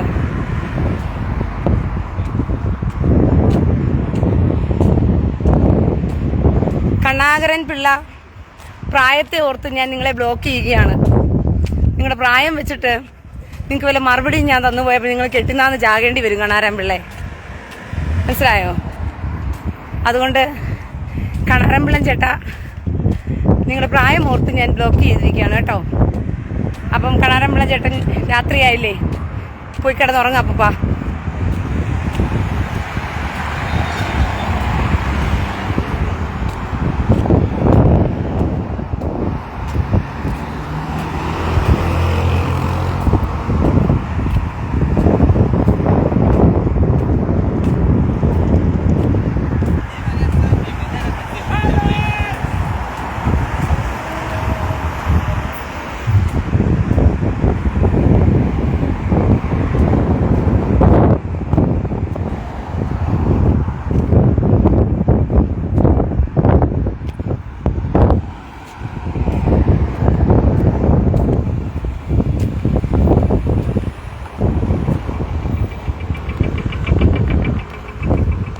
ഓക്കെ മക്കളെ,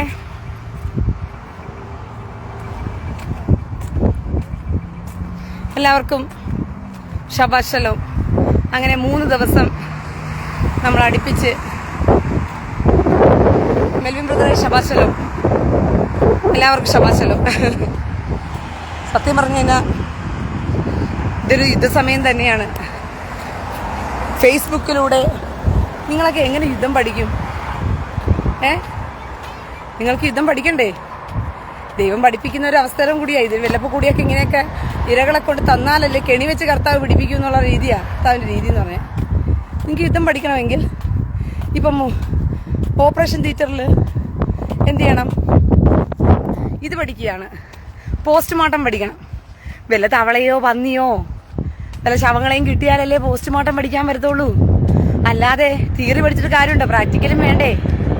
അതിന് വല്ല ഊളകളെ ഇതുപോലെ കർത്താവ് തന്നെ കൊണ്ടിടുന്നതാ അടിച്ചു പിടിക്കാനായിട്ട്. അവരെ ചുറ്റും ശത്രുക്കളുടെ ഇടയിൽ അവരെ ദൈവം യുദ്ധം അഭ്യസിപ്പിച്ചു എന്നാണ് വചനം പറയുന്നത്. ശത്രുക്കളെ കർത്താവ് ചൊറിയാൻ പറഞ്ഞു വിടും, അവർ വന്ന് ചൊറിയും, ഇസ്രായേലിനെ അടിക്കാൻ പറയും. അങ്ങനെ മീൻപിടുത്തം എങ്ങനെയാണ്? ഇരയിട്ട് മീൻ പിടിക്കുക. ദൈവത്തിൻ്റെ ഒരു രീതിയാണ് യുദ്ധം അഭ്യസിപ്പിക്കുക ശത്രുക്കളുടെ ഇടയിൽ. അത് കണക്ക് ഈ ഫേസ്ബുക്ക് പേജിനകത്ത് വെല്ലപ്പം കൂടി ഓരോ ഇരകളെ കർത്താവ് കൊണ്ടുവന്ന് ഇടും, അടിച്ചു പഠിച്ചോ എന്ന് പറഞ്ഞിട്ട്. എന്നാലേ ശക്തിയും ബലവും ഒക്കെ കിട്ടത്തുള്ളൂ. നിങ്ങൾ പ്രതിരോധം പഠിച്ചില്ലെങ്കിൽ എങ്ങനെ നിങ്ങൾക്ക് ശക്തിയും ബലവും ഒക്കെ കിട്ടും? അതിന് വേണ്ടിയിട്ടും കൂടിയിട്ടാണ് കൂട്ടിക്കോ.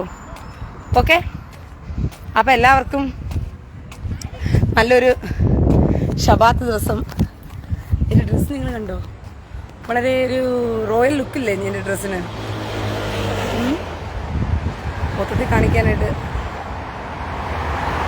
കാണാൻ വരുന്നുണ്ടോ? ഇങ്ങനെ കാണിക്കും, ഒരു റോയൽ ലുക്കില്ലേ? ഓക്കെ, തോതാ തോതാ തോതാ. അപ്പോൾ എല്ലാവർക്കും ശബാത്ത് ശലോം. ഞാനൊന്ന് നടക്കട്ടെ. ഓക്കെ, നാളെ നമുക്ക് കാണാം.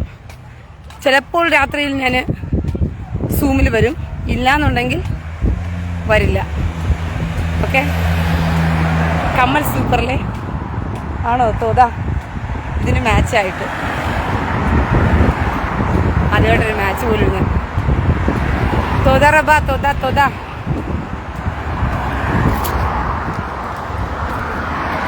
തോതാ തോതാ റബ്ബ തോതാ തോതാ.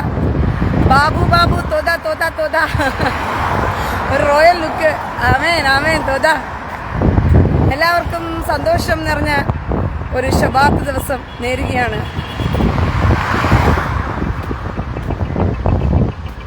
വിജിത് മോനെ തോതാ. സുശീല ബാബു തോതാ റബ്ബ. അനീഷ് പാപ്പൻ തോതാ തോതാ തോതാ. ഇത് കൊള്ളാവും, ഇഷ്ടപ്പെട്ടോ നിങ്ങൾക്ക് ഈ സാധനം? ഇതെവിടെയായിട്ടിരിക്കുന്നു?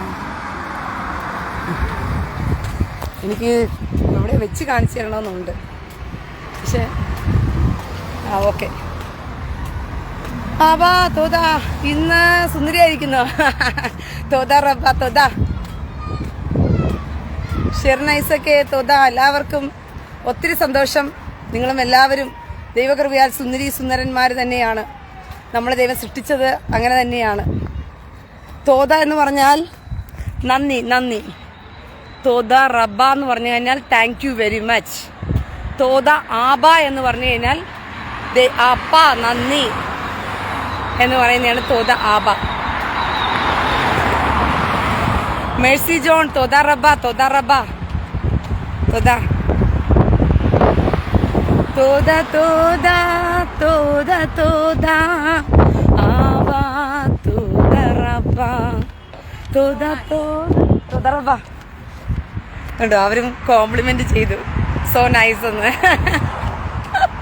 തോതാ തോതാ തോതാ തോതാ ആവാ തോതാ റബ്ബ. വാവ്, യഹൂദ സ്ത്രീയും കോംപ്ലിമെന്റ് ഇതൊക്കെ തന്നിട്ട് പോയിരിക്കുക.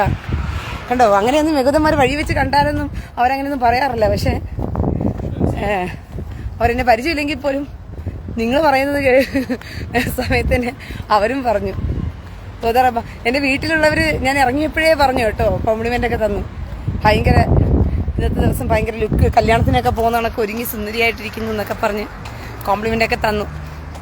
ഓക്കെ, എനിവേ ഒത്തിരി സന്തോഷം നിങ്ങളുമായിട്ട് ഒരു ശബാത്ത് ദിവസം പങ്കിടാനായിട്ട് കഴിഞ്ഞതിൽ. ദൈവം അനുഗ്രഹിക്കട്ടെ. പ്രാർത്ഥനയിൽ എന്നെ ഓർക്കുക. ഓക്കെ, അപ്പോൾ വീണ്ടും കാഴ്ചകളും വിശേഷങ്ങളിലും അറിവുകളും കണ്ടുമുട്ടുന്നവരെ എല്ലാവർക്കും ലഹിത്രോത്ത്.